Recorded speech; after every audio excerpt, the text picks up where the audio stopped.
shall we begin?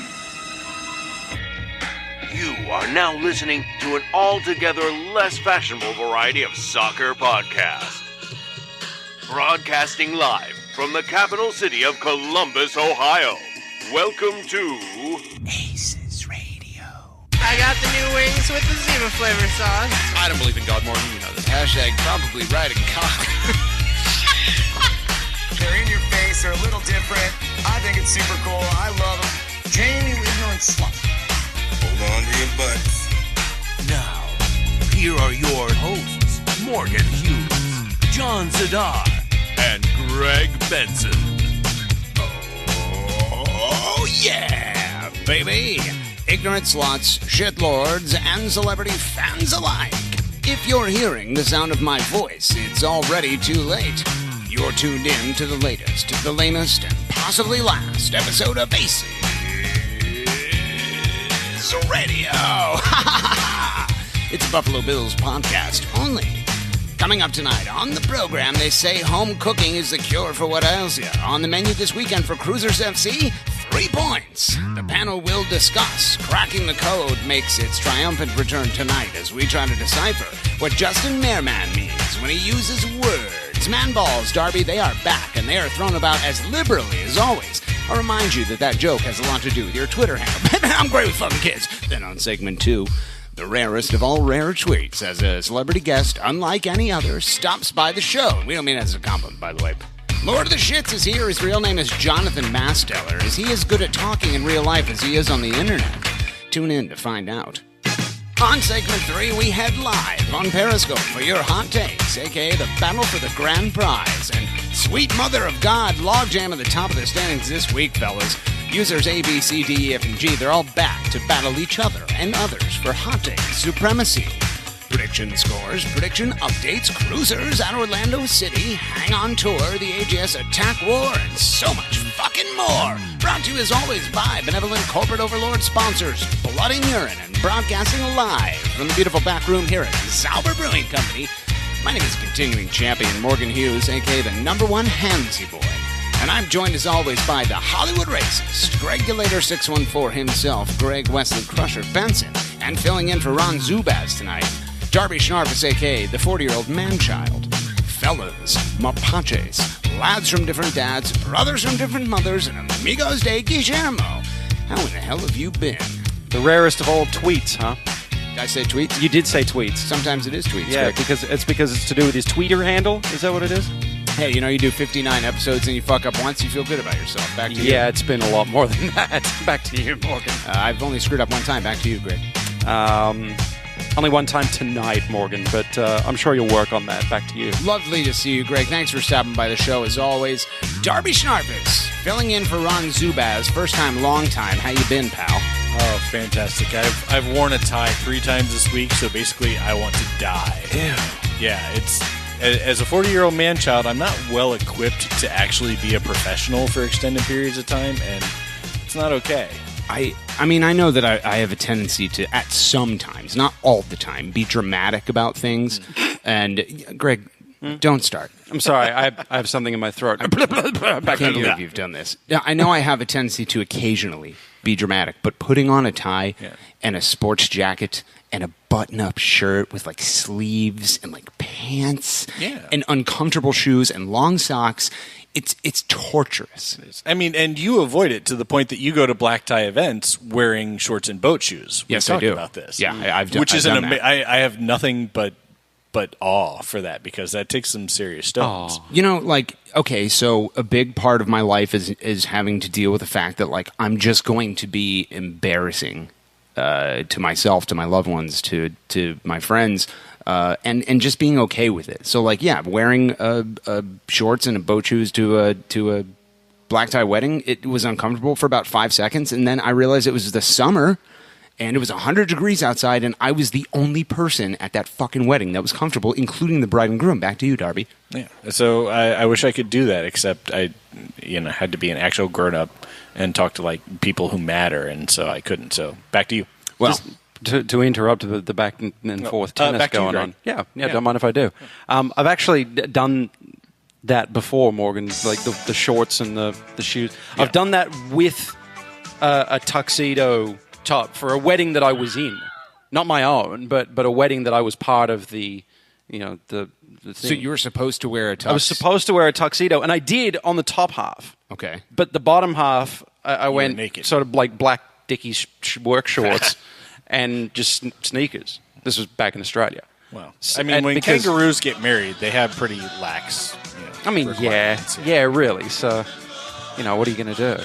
But yeah, no, I was much more comfortable than the other members of the wedding party, I'm guessing. And the relationship will work out or it won't, and you won't have anything to do with it. Like your clothing attire won't fucking matter. Right. Nobody's going to remember, even during the fight or like marriage counseling or divorce proceedings. Nobody's going to include in the reason for the divorce. Oh, the groomsman was wearing shorts. You know what it was? It was fucking Morgan Hughes wearing the goddamn cargo shorts. Just kidding. I'm not. That's Matt what Goshard. did it for me. I'm not Matt Goshard. I would never wear cargo shorts. Torn his ass apart tonight, Greg, early on the show. Back on the rails. What if I told you, Greg, I was going to go ahead and unmute Channel 2 for the rest of our lives? I'd say, is there anything plugged into it? There doesn't is look not. like it. There is not. No. But what? So go ahead and do you, man. Do it? Okay. Yeah, right. go ahead. Appearing on segment 1, scheduled for 2. But appearing on 1, ladies and gentlemen, welcome to the program, if you would, celebrity fan, Lord of the Shits. Lord of the Shits, a.k.a. Jonathon Masteller. Welcome to the show, my friend. Thank you. Glad to be here. So what do I just cough into this thing? Is this how this works? Yes. Okay. You might be host one day if you do that. Very good. Yeah, Greg, you're so funny. Everyone fucking hates you. I know. Oh, they love me. Yeah, drag your keys occasionally across the table. Perfect. Throw a beer bottle onto the floor and then sweep it into a container that animals eat out of. Big soccer. Mark Sharp. You almost killed the zoo. Fuck ass. And also forced us to drink out of increasingly smaller plastic cups. They are small. They were the solo ones last week. Yeah, it's nearly Dixie cups. And at now this it's point, or shot glasses. I was wondering why they asked me if I was with ACES Radio and they gave me a plastic cup. That's because of big soccer. It's probably a sippy cup. I was going to say, be honest. no, if you told them you were with Massive Report, it would have been a sippy cup. Yep, there it is. Yeah, I knew still that love was me. funny. How about that? I knew it. Moving on. Let me smash. 4 pieces of housekeeping before we get into the meat and potatoes of ACES Radio. First of all, I'd like to personally apologize to Sandy Urso. I forgot to do something. I'm sorry about that. I know that you forgave me, but I'm going to give you a blood point anyway. Are you all right? You guys all right with that? Yeah. Sandy Urso seems checking reasonable. in. Yeah. You're our girl. We love you. And thank you for listening to a terrible podcast known as ACES Radio. Second piece, condolences to the rough lads in Southern Ohio. Greg. Oh, those rough lads. Yeah. Yeah, there's 2 scarves saying rough lads of Columbus. There are no rough lads in Southern Ohio. Not anymore, there aren't. There are rough lads in Northern Kentucky, I believe. Oh, my God. Oh, my God. I don't know how they come back from that. Next year in the first round. Probably via the Florence Y'all water tower. Crazy. I can't believe they lost. They were the lads. They were the blessed people. They were supposed to take the hopes of an entire state. Yeah. 2 entire states, even. Everything going their way. Literally everything going their way. Yeah. Did they lead in that game today? They led 2-0? 2-0, like 75 Oh, minutes no. in. I didn't see it. I just heard they lost. Yeah. Oh, no. Oh, yeah. Dude, Oh, Metro wow. Stars came back and scored twice in like the 80-something minute. Ripped their guts out right in front of them. It was fucking awesome. Oh. It was like, Now, all joking aside, congrats to FCC for making a big run. They say there's no promotion relegation in America, but I mean, to me, it feels like that is a franchise that is about to be promoted based on. They played well. They played their system, and for 3/4 of a game, they had the better half of it. Yeah, yeah. If anything, hey, congrats to FCC for. It seems like in American soccer, any city that has like this love affair with soccer, whether it goes back 15 years or 15 minutes, MLS is going to start looking at you as a possible brother in the closed entity system. But they can point to something that Seattle can't point to, and Portland can't and Orlando City can't, and that's an actual legitimate run in a competition that features top flight American soccer talent. Mm-hmm. Now, they played with 11 goalkeepers. That had something to do with it. And again, congratulations on 1 goal scored from the run of play, in an entire tournament. But no, you're dead, and nobody has time for that. Found in a dumpster behind Costa Connection. That's right, yeah. He was right where Walter died. Third piece of housekeeping. Right here. Columbus Crewzers FC win the 2017 Columbus Cup. Least valuable player, Alex Steck. Most valuable lad, JP Lococo, and shittiest shitbag, Clark Beacom, for not telling me that it was happening yesterday. Oh, that was yesterday, wasn't it? He's a dirty bastard. Greg Benson, you've been to one of the I have been. The legs. I was there last year. Your I think thoughts it was, on at the Nationwide. 3-time defending and only champion of the Columbus Cup, Crewzers FC? Well, it's nice to see that unlike FC Cincinnati, someone in Ohio is pulling their weight on the soccer field. So, way to go. Roasted. Front office people. 14-2 was the final count. Oh. Yeah. Blue Jackets, a.k.a. the Blow Jackets, double their number of goals from last year. So at least they have that going. They're on track for 4 next year. Which is nice. And conceding 28? Yeah, and the only reason they scored a goal last year is because Colt Berry, front office shitlord, who was in goal, got tired and bored and started playing forward. So there was not a goalie. There was no goalie. And I swear to God, I know I've said this before, but when the CBJ scored their soccer goal at Montfrey Stadium, the bench emptied. Like, the entire front office staff was there. And there was a celebration in midfield unlike any other U.S.-Mexico game, Crew Chicago, anything. I can't imagine it's very easy to run on the Marfray Stadium surface in skates. No, it was very difficult. That's why they suck at soccer. Probably why, yeah. Grounds crew is probably really mad, too. Yeah, Weston's not happy right now. No, he's not. Last piece of housekeeping, I have to tell the story, and I have to, embarrass myself a little bit, but... If you remember, I told the story a few weeks ago after our last game when celebrity fan Mac Keane threw a scarf and it was like 100 yards away and he balled up the scarf and he threw it and it just like landed around the shoulders of the lad known as Lawless Abubakar perfectly, and it was like the most amazing thing I've ever seen. So we beat Bridgeview and I'm like, I'm gonna do the same thing. I'm gonna get him. Wait, did you do it or did Chaz do it? Yeah, It was probably Chaz. Yeah. So- That's a very good Chaz impression. I wanted to get it on our tour, and he was walking by the lads in the Nordac who were winning stands, and I fucking threw the scarf, and it just went just straight. And I was in the second row, by the way, and it just went directly on the ground, and like all the players down there were like, they're just like looking at me like, what were you trying to do? I'm like, oh, don't worry. And then, so there were 2 people in front of me that were like first-time Nordac people, and they were having a great time, but they were like, hey, this guy threw a scarf and it missed. He dropped his scarf, and called CSC over. Like, can you pick up this guy's scarf? He threw it, and he didn't get. He dropped it. So they gave it back to me. I'm like, oh, thanks. Mm-hmm. That's what I wanted to happen. So then, I think Zach Steffen was like the last one to go through or somebody. And I'm like, I'm going to get it on him. Don't worry. I figured out that way this way. So I throw it again, and the same fucking thing happens. And it just goes right on the ground, and Ola Kamara steps on it. Oh. And then the 2 people in front, hey, he dropped his scarf again. He's dropped it a second time. Then SC appears out of nowhere because this is a terrible moment for me. SC shows up and picks it up off the ground and like races it up to the Nordac and points at himself like, is this for me? And everyone's like, yeah, wear it, SC. You're the best. So not only did I fucking throw like a child baby twice, have security alerted to my failure, then the bastard son of Crewcat, who was murdered by Clark Beacom, came and took the scarf for good. Darby Schnarf, your thoughts?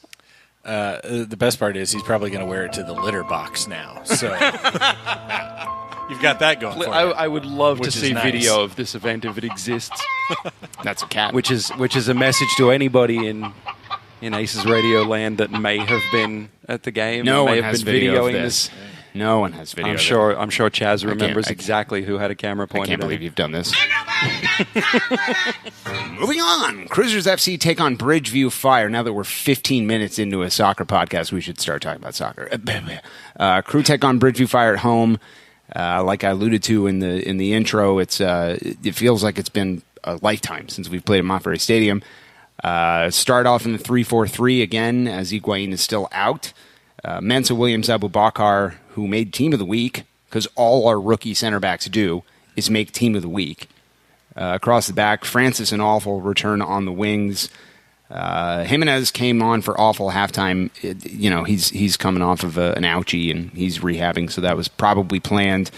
Deleu scores in the 13th, Mane in the 18th, Merrim in the 73rd, which was the 1,000th goal in Crewzers FC history, and Ola Kamara finishes off his penalty kick in the 88th. Greg Benson. Yes. The Hollywood Racist. Yes. The third and final meeting between the Bridgeview Fire and Columbus Crew this season. It ends 1-1-1. The Rust Belt Trophy of the Rough Lads goes to no one. No one. Your thoughts on the match, my friend? Well, I had to go back and watch the match after the fact. I was out of town on Saturday night and didn't get to watch it because I'm a dirty, dirty casual. But this was a game that should have probably been won long before it was.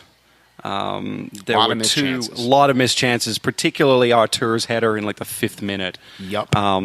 As a result of the botched header back to the goalie by the Chicago defender. I can't remember which one it was, but no, Artur, I get duty. Yes. It was duty. Yeah, it certainly was. Yes. And all Artur needs to do then in that situation is chest it down just to control it and take a shot at literally an open goal. I feel like off his line. Yeah, Lampson's out of position. He's not anywhere near getting to the ball. I think if you take a controlled touch quickly enough and get that shot, you've got time to get that shot off. Given 100 tries on that same header, Greg, how many times does Artur miss it? Twice. I was going to say less than 50, but that's generous. No, he makes that probably at least 8 times out of 10. He's not the only one that missed chances. No, he wasn't. Miram had one shortly after his goal in the second half, which would have put it away.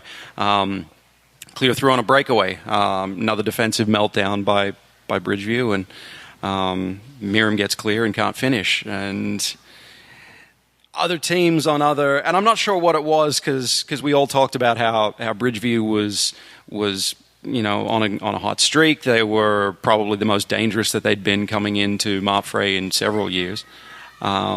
Which isn't saying that much. It's not, but they're certainly a good team this year. They've definitely turned it around. But a team in better form, or a team that had actually shown up to play that night, might have punished Columbus for missing a few of those chances, and might have gone the other way. But you could also say Bridgeview is trash on the road. They have been all year, and this is another instance true. of it. But You're right. I mean, just because we didn't pay for it dearly on missed chances this game doesn't mean that we won't, and we haven't before. 40-year-old man-child, you were there. You were at the game. Indeed. You could say, like Greg, that we had a lot of missed chances. I'm a front office shill, so I tend to look on the sunny side. And I say that I like seeing Artur being more active in the box. The header, Mane's goal was off of a deflection that came from an Artur rip from distance. You were in the Upper West Side, being a casual fuckboy. Your thoughts on the match, my friend? Yeah, no, it was really gratifying to see Artur more involved in the offense. He also had a missed shot on a cross-in. He and Ola both missed by a small amount. Yeah. And it's a little outside of his comfort zone right now. He hasn't historically for us been very involved in the offense. So I mean, he was really getting up there. He probably had probably 4 shots, which may double his total for the season. When you have Schweinsteiger playing as like a center back, your midfielders they responded accordingly. There was nothing for them to do, so they pushed forward. Yeah, it was fantastic. And the team in general was more opportunistic. So, yeah, we had a good number of missed shots, but a couple of those late in the games were just well-timed breakaways, where it's like, okay, Chicago's pushing higher now, get those good passes through, we had a couple of takedowns in the box, including, Ola's eventual PK earning fall down. So, yeah, the team played like they gave a shit. Even though Bridgeview scored early, it was one of those games that you generally felt pretty good the whole time. Yeah, and you're not 3 points off of the Supporter Shield lead by just being shit on the road and only playing at home. Bridgeview's a good team, and that's an important thing to talk about. Lord of Shits, welcome to the program. Thank you. You can say that Crew SC was playing without its 2 top offensive weapons. Now one of them is Pedro Sanch, and he hasn't played yet, but you're missing Higuain, you're missing Sanchez, Santos, Jesus Christ. AGS Attack. It's been stuck in my head all week.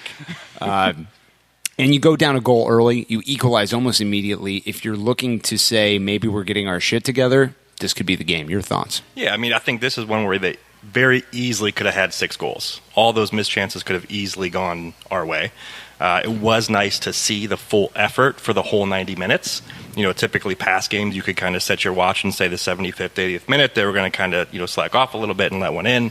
It was nice to see that even though they had the lead, they did not let the foot off the gas the entire match. Yeah. It was a full throttle effort all the way. We switched sides halfway through the game to be on the south side of the stadium, and we were kind of right there where all the action was happening. It was just one opportunity after another. I think even Mensah may have had a chance at a shot on goal. He did. Yeah. So, that was good to see. But he had it. Yeah. Yeah. I think he tripped over the ball, but still. I mean, he's going to do that. Yeah. It's Jonathon Masteller. Yeah. Speaking of the defense, they might be getting their shit together, and they have done a lot of things this year that would cause you to shit on them, rightfully so. But this is a team. This is a defensive back line that is full of a lot of rookies, a lot of first-year players. Even if you point to Josh Williams, you could say, yeah, he's been here a long time. It's still his first year back in a long time. You haven't had like your 2 core guys or your 3 core guys. You've had a lot of Crognell. You've had a lot of Abu Bakar. You've seen a lot of Mensah. You've seen a lot of Josh Williams. Saw some Ness for a while. And Nicky ACES. I mean, I assume he's still on the team. We saw him against San Jose, but only because people were injured and red carded. But props to them, Greg. Props to the wings, to the wingers. Waylon Francis, his assist was good to see him doing that again. That was a game-winning goal, even though it finished 3-1. And Harrison Awful, back from injury, I thought that he looked. His movement was dangerous as hell. Yep. He lacked that precision on his final touch. You alluded to Darby the missed by Artur and Kamara. That was off of a Harrison Awful cross, but we did exactly what we needed to do, and props to both of those units. Your thoughts? Yeah, and I'll also throw Hector Jimenez in there as well, as having to step in at halftime for, obviously you're going to ease Harrison back into the lineup. He's, you don't want to mess around with an injury, certainly not when he's north of 30 now, and anything that happens as a result of a complication of an existing injury could spell big trouble for his future career. And I thought Jimenez did a fine job. I think the 3-4-3 suits him. He's always been, he's one of those guys, we talk about him being a utility player. You can pretty much put him all over the park anywhere you like. But he did come to us as a right back / right midfielder. And that wing back / wide mid role is suited to him, and I think he did fine in it. So, I know we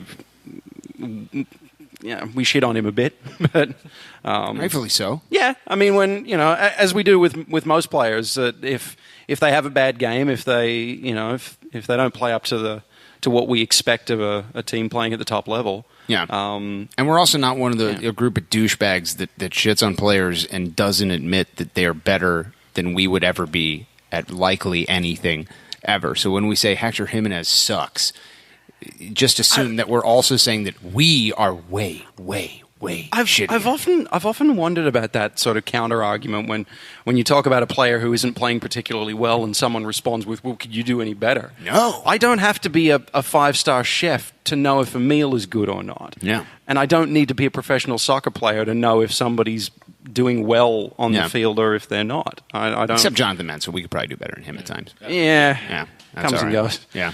Well, Crewzers FC pick up a much-needed 3 points, and we move on. He approaches the baby gangster. A lot of things happened this week, guys. So much so that we actually have to insert another thing into ACES Radio, because normally we would be moving on to cracking the code. Actually, we'd be moving on to color impressions. Oh, Jesus. Every week now. I do it every week. For some reason. Because there's no number there to indicate it's a thing. But it's the second thing. Like what? Okay. All right. 3, 2, 1. Clap. All right. So let's go around the panel, which is Latin term for podcast hosts, give our color impressions, because it's a thing we do every week, and we would never forget that. Darby Schnarf is 40-year-old man-child. Your color impression of the match, my friend.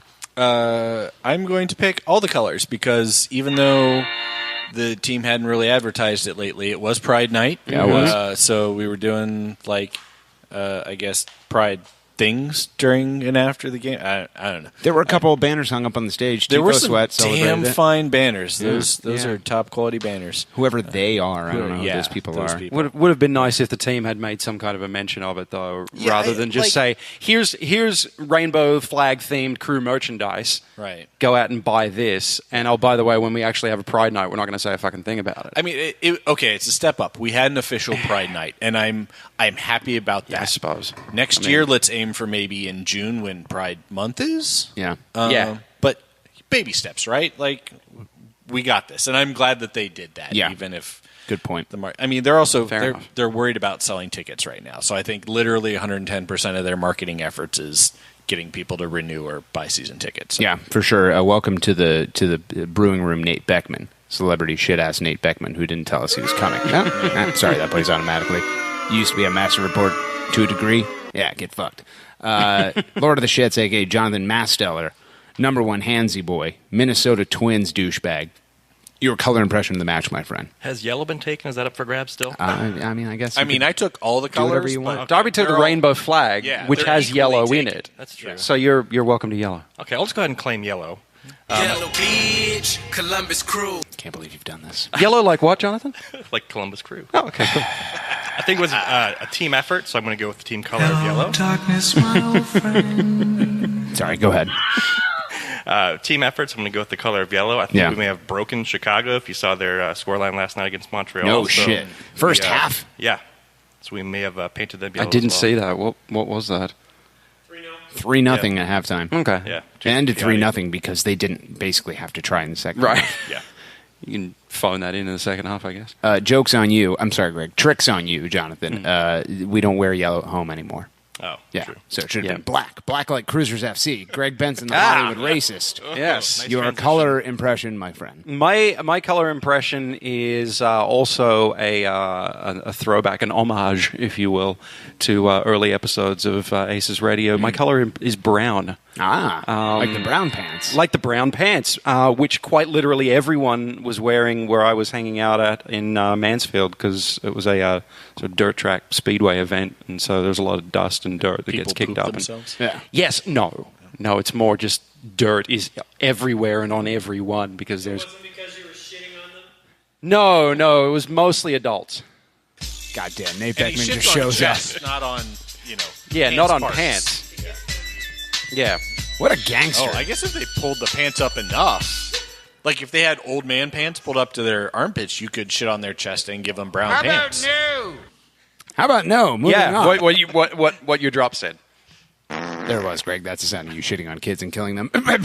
My color impression of the match this week, I gave it a lot of thought, and I have to switch it up as I'm known to do. My color impression of the match is Blorange. That's right, Greg. Blorange. Blorange like what, Morgan? Blorange like the semifinal losers from the U.S. Open Cup, Cincinnati Roughlads SC. Oh, I don't know how they come back from that. Oh, they don't because they got knocked out. They don't. They come south from that. They go home to Kentucky. They head south after Yes. that roasting. Just kidding. We love you. I mean, So anyway, what other thing do we have to insert into the show now that that's been done? Oh, I know what we have to insert in 3, 2, 1. Oh, yeah. That's right. It's Pedro. It's Pedro. Pedro Sanch. Pedro Sanch. It's not Santos. Every Gonna moment score all the goals. of my life It's Pedro. for a week Pedro Sanch. has been my brain Gonna score singing all the this to goals. me. And it's not Santos. It's not. I guess Portuguese and It's numbers Sanch. make sense. Pedro Sanch. Pedro Sanch. Gonna score all the goals. Not Santos. Pedro Sanch. I think basically I'm like Greg with Careless Whisper. I don't even fucking hear that. I hear it every day of my Been stuck life. in my head for a week. Moving on, we got to do some quick hits here. There's been a lot that's happened this week before getting and cracking the code. The first of which, and we're going to do this very quickly, not in-depth shit here, guys. We'll go around the patent, Latin patent, what? Latin patent. 3, 2, 1. Latin term for podcast host, Morgan. Great to have you back. Steve Clark signs a contract with DC United. You'll know him from 2014 to 2016 with Crewzers FC. He started 100 out of 102 possible regular season games. He then goes to Denmark, I believe, and plays for AC Horses. Is it Norway or Denmark? Denmark or not? I think it Danish. was- He's a Danish club. Okay. I believe that's somewhere Denmark. where a lot of really pale people play. AC Horsens, not horses. So Kansas City. Horsens. Yeah. Okay. So Bill Hamid, it's thought to be a possibility that he leaves in the offseason. So DC United, just like New England before them, picks up our sloppy seconds and signs Steve Clark. Quickly, Darby Schnarf, your thoughts?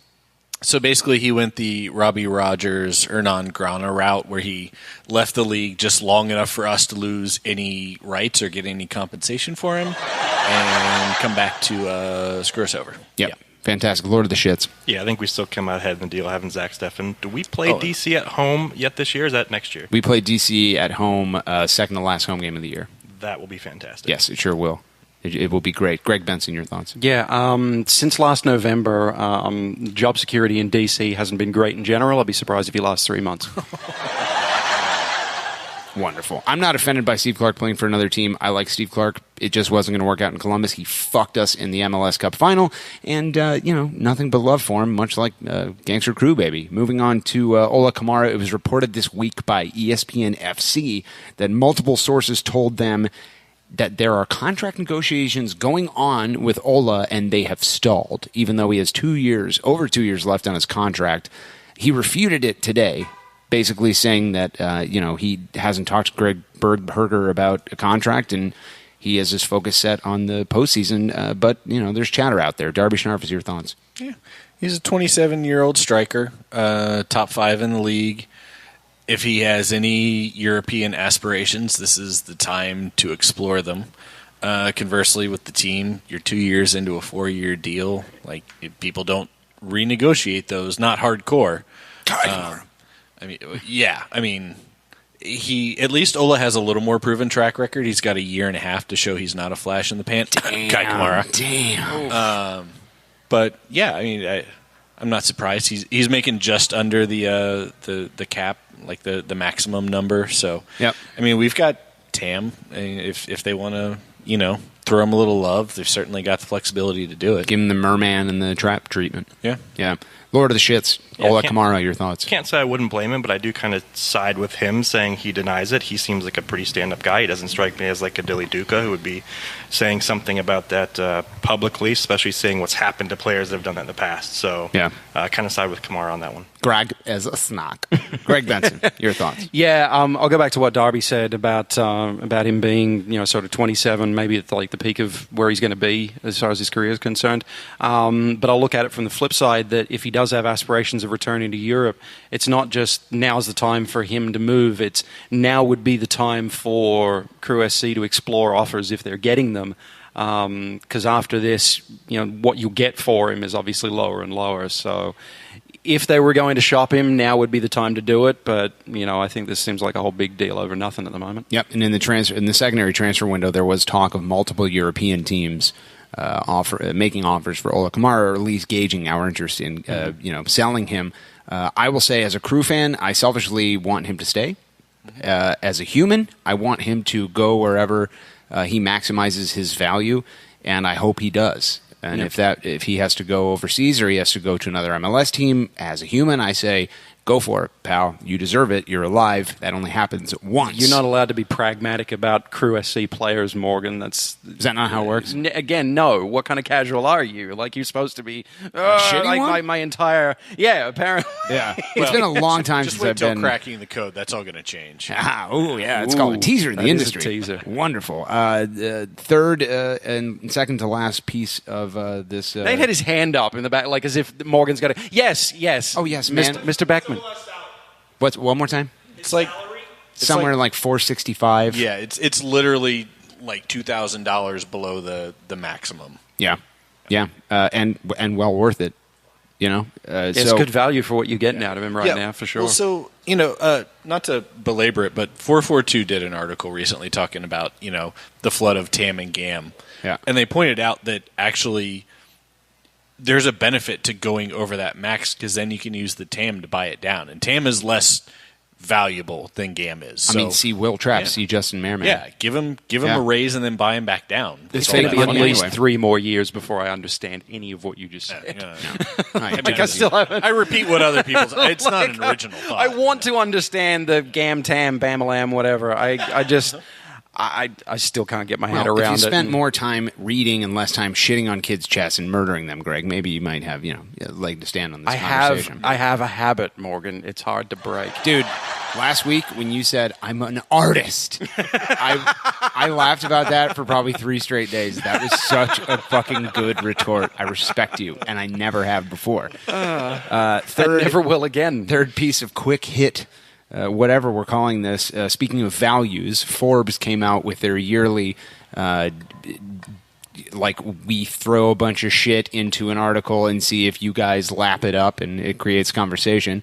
Their value list of all the MLS franchise ranked, and Columbus Crewzers FC came in last place. Oh my God! In a list that doesn't fucking matter and doesn't take anything into consideration other than I don't even know how much money's circulating in the front office. Well, I mean, they'd be worth a lot more if they weren't paying you. Yeah, that's true. Yeah, my PayPal account is half the reason we're in last place. Darby Schnarvis, this list is complete trash. Yeah. It doesn't figure in stadiums. It doesn't figure in academies. It doesn't figure in paying off stadiums or that's the city's job. And we don't even know. Or Soccer United Marketing or whatever some is actually called. This is a complete garbage ranking. Your thoughts, my friend? Yeah, basically, okay, so now it's added another tier. So you can win on the field, you can win the stands, and now you can win the balance sheet. What? And you know what? Only one of those actually winning the matters. Forbes. Oh, that's true. You can win the forums. You can win the Forbes. Forbes. Yeah. With a B. Yeah. Well, you can win the forums. I thought too. we were talking about big soccer again. No, we should never talk about big soccer ever again. Yeah, no. They feed glass to animals, Darby. They try. Oh, that's right. It's a dick measuring contest. That's all it is. Yeah. I mean, okay. I mean, if you want to look at it, okay, Precourt bought the team for $65 million. Now they're estimating it's literally worth double that. And the stadium. I mean, come on. 100% return on your investment in 4 years? Yeah. Shit, dude. I mean, no team should ever be valued less than $150 million because that's the current buy-in. You can currently sell it for that. Yes, right. at the very least. And again, it doesn't take in Crew Stadium into consideration. I've said it 1,000 times. One Rock on the Range festival, you're good. You're fucking good. Lord of the shits. Your thoughts on the shitty list, my friend? Yeah, this list is trash. I think if you look at the way the Crew have kind of built up their Crew SC. Crew SC, sorry. Thank you. So now I owe $16. There was $16 more than they did before. Yeah, that's right. So they're already moving. They've just moved up to 19. We came this much closer to Colorado. So just keep this podcast going and you're fine. Yeah. You just keep dropping Crew over and over again, and by the end of the show, we'll be up past Rail Salt Lake. Yeah. It's Crew, not Crew SC. Gonna pay all the fines. Back to you, Jonathon Masteller. But I think they've had good, sustainable growth. When you look at other franchises like Orlando City, you have to worry about when is that going to kind of fall off the radar. 5 years. Yeah. So I think we've had good, sustainable growth since the ownership change, since the brand change. So I think that the sustainability is probably what means a little bit more than where you stand on the list. Yeah, meaningless number does not take sustainability into consideration. It does take lads into consideration. Greg, you've upped a few lads. Your thoughts on the trash list, my friend? I've upped several lads. I spent more time reading the Nutmeg News parody report of the Forbes list than I actually spent reporting on reading the report of the Forbes list. Yeah, it had something to do with every MLS fan or every MLS team's fan is now sifting through that list trying to find ways that they can extrapolate some of that data and turn that into an argument somehow. Yeah. I mean, every sports team does the thing where they make it look like they lose money, regardless of whether or not they're losing money. Of course. I mean, the NFL loses money. The NFL does not lose money. No. And we're not even talking about a single entity system like we are with MLS. It's a joke. It's like Anthony Precourt owns the Sounders and the Timbers and the Galaxy, so he owns the top 3 teams. He ain't losing money, Greg. Yeah. Yeah. I mean, again, one Rock on the Range. ACES. He's good. It's garbage. I hate lists like that. It's another reason for people in the comment section on MLS subreddits to go, well, Columbus should move Cincinnati. I mean, those people up lads. Nobody up lads in Columbus. They only care about the Buckeyes, and they ain't fucking watching Blue Jackets. Well, you wouldn't either. No one would watch the Blue Jackets. No. Easy for a shithead from Northern Kentucky to say. You ever been to a hockey game for 20 fucking years that you never win? It's called being a Blue Jackets fan. Last one. Yeah, I'm a Toronto Maple Leafs fan. I've been watching that shit for 50 years, Morgan. Oh, yeah. Back to you. Oh, we have 2 generations of humans to go through before Maple Leafs. But don't worry, Greg. We're getting right on it. Sure. Last thing, Kakutamani sprains his ankle in the Chicago game. The MRI came back, and that was the good news. There was thought that maybe it was worse than that. He showed up at Crewfest on Sunday, where Andy Stanky missed 2 penalty kicks, and his child, who's 3, badly missed. Oh, dear. made both of I his. hadn't heard about that. Oh, well, you're not on Twitter. Ghost of Greg, tune into @Morgan_Hughes. There's a great video of whoever it is out in the ether that's watching Twitter on my behalf, let me know if it's any good. Amen. So he's day-to-day. All this to say, so Kakutamani's out, Ethan Finley has been traded, and Nico Hansen is still ouchie. We have a game against Orlando on Saturday, and it would seem that our only 2 options on the wing on that side are Christian Martinez and Pedro Sanch.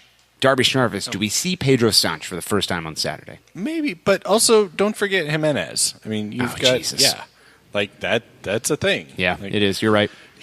But yes, we do feel dangerously thin there, and of course somehow that's how it always happens, right? Like you make a move and then you instantly pay for it. Yeah. But yeah, no, we've got guys, and if not, they'll probably they'll figure something out. You could see Connor Maloney. He was a striker, right? So you like what you're seeing out of Christian Martinez? It's getting there. Yeah, me too. He is turning dives into an art form at a very young age, I will say. Take notes, Mayorman. He goes down like he's just been shot in the face. Yeah. On Miriam's goal. And I'm sure he probably did. He was down at midfield. Ooh, he went down hard. Yeah. Yeah, but no, he's coming into his own. And this is one of those things a guy needs to get on the field. Yeah. I think as you see him get time, he's really going to develop. Amen. Lord of the Shits, you think it's a 45-45 situation where it's Martinez and Santos? What do you think? Yeah, I mean, I've been told that Pedro Sanch is going to score all the goals. So going to score all the goals. That's what I've heard. That's the word on the street. Yeah, so, sure is. I think we're going to be all right. Ola said he has a hard shot, whatever that means. I don't know. It wasn't in the song, so I don't know. Yeah, that's true. Yeah. Greg Benson, what do you think? Yeah, I don't know what the situation is with Sanch and his sort of paperwork. I think that's what it is. It's the visa thing. Assuming that comes back, I feel like it should have been done by now, but yeah, it is. Okay, so it is. I mean, we're in Trump's America, so who knows when visas and immigration stuff yeah, will come through. who fucking knows? Especially with a guy whose name apparently none of us can pronounce. Shit. If I have this stuck in my head tomorrow at work, if I'm sort of walking around the shop just going, Pedro Sancho, I'm coming to Castro Connection and murdering you in the dumpster. With Walter. Walter, you say? Yes, Walter. That's a raccoon sound. Yes, it is. Shut up, Nate. Be quiet. I think that we see a 45-45 situation. I didn't even think about Hector Jimenez, the every position sub. Good point, Darby. Yeah. But I think we see Pedro Sanch, and I would hope it'd be from minute 1 to minute 45, and then throw some body out there in the second half, or not. Maybe he plays 90. I don't know. It just doesn't seem like a very Berhalterian thing to do. He has played recently, right? Yeah. He was playing in a Europa League game 8 days, 3 days, 5 days before he came to Columbus. So he's not coming in Connor Malone or Connor Casey style. No, so not even Kakutamane style, who we know based on how often how long he had to get in shape. Right, he was dead basically when we signed him, and he's now the strongest man in the world. Greg, what if I told you that there was a cure for the scourge that is coming into Crewzers FC out of shape? What would that scourge? Fuck, I do this every goddamn time. What is happening to us, dude? What would the cure for that scourge be, Morgan? Please save us. Oh, Jesus. That's right, Greg. They say the only cure for the scourge that is coming in unfit is donuts from Connor Casey. And knowledge, right? It's knowledge. And now, Whoop-de-doo. an ACES radio exclusive. What does it all mean, Panther? Cracking the code. They say it. Everything we do is for the city. What? We explain it. Who we are is for the city. I understand you. You reap the benefits. What? They speak English and what? What? English, motherfucker! Do you speak it? Yeah! And it's all for Columbus. For Columbus, indeed. Ladies and gentlemen, welcome back to another edition of Cracking the Code. It was supposed to be Greg's explanations, but I'd already paid professional announcer man. Thanks for nothing, Zadar. Answer your text messages. You shithead.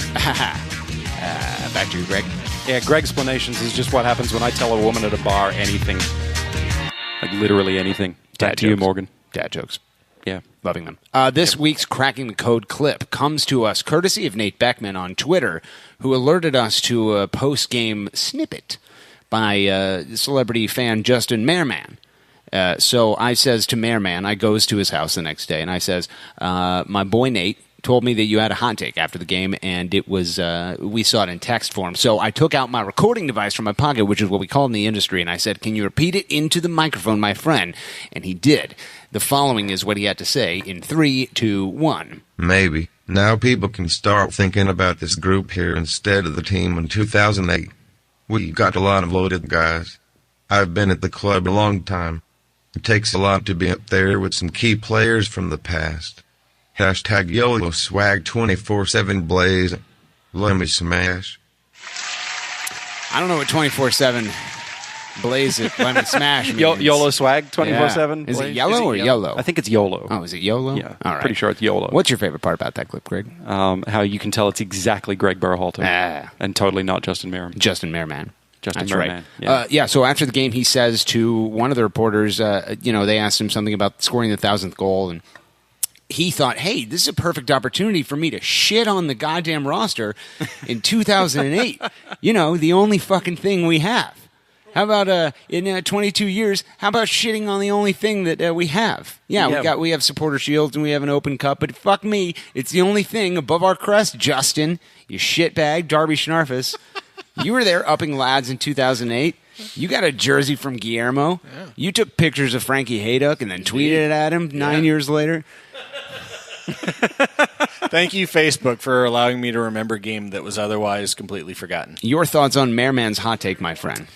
So the interesting thing to me is I came in here knowing what you were going to say and how that every time we do Cracking the Code and it's ACES, you're like, oh, everybody's getting their panties in a bunch and it's an innocuous statement and people just looking for something to be mad.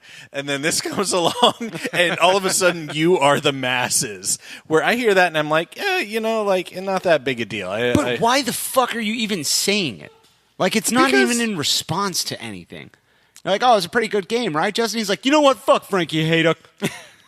Is that? I mean, you might be paraphrasing a small amount there. Am I though? Yeah. I went to his house. He said that to me. Yeah. I think that quote came from Justin Merriman, probably. Yeah. Right. With all the online haters, basically everybody's saying the team is shit and fire everybody and go to hell and whatever. And so he may have a little frustration with, I'm sick of hearing about the glory days. We're here busting our asses. Okay, then win a fucking cup, Merriman. That's that. Yeah. Yeah. Lord of the shits. Yeah, I'm kind of with Darby. I don't know if he necessarily meant it that way. Maybe on second thought after hearing it back, maybe he would have thought that. But I don't think in the moment that was really his intention. So the words that he said were not what he meant. At this point, who fucking knows him? He could have meant, I'm going to move to Ann Arbor. It's probably something he would do. Greg Benson. Yeah. Your thoughts? The thing about a fan base of a team that only has one successful season in their history, regardless of whether that history is 22 years or 122 years, it doesn't matter what the team now does, especially if the team that's going around right now has been mostly bad. I mean, yes, they had the cup run in 2015, they made the playoffs in 2014.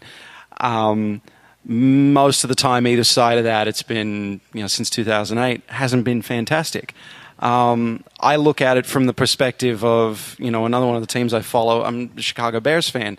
85 is all we have. And if the team's not very good right now and it's not very good, then all the fans will ever talk about is 85. Yeah. All Crew fans, Crew SC fans now, will look back on, because all they have to look back on is 2008. And there's no reason to even bring it up in that context. As you said, Morgan, it's not in response to anything.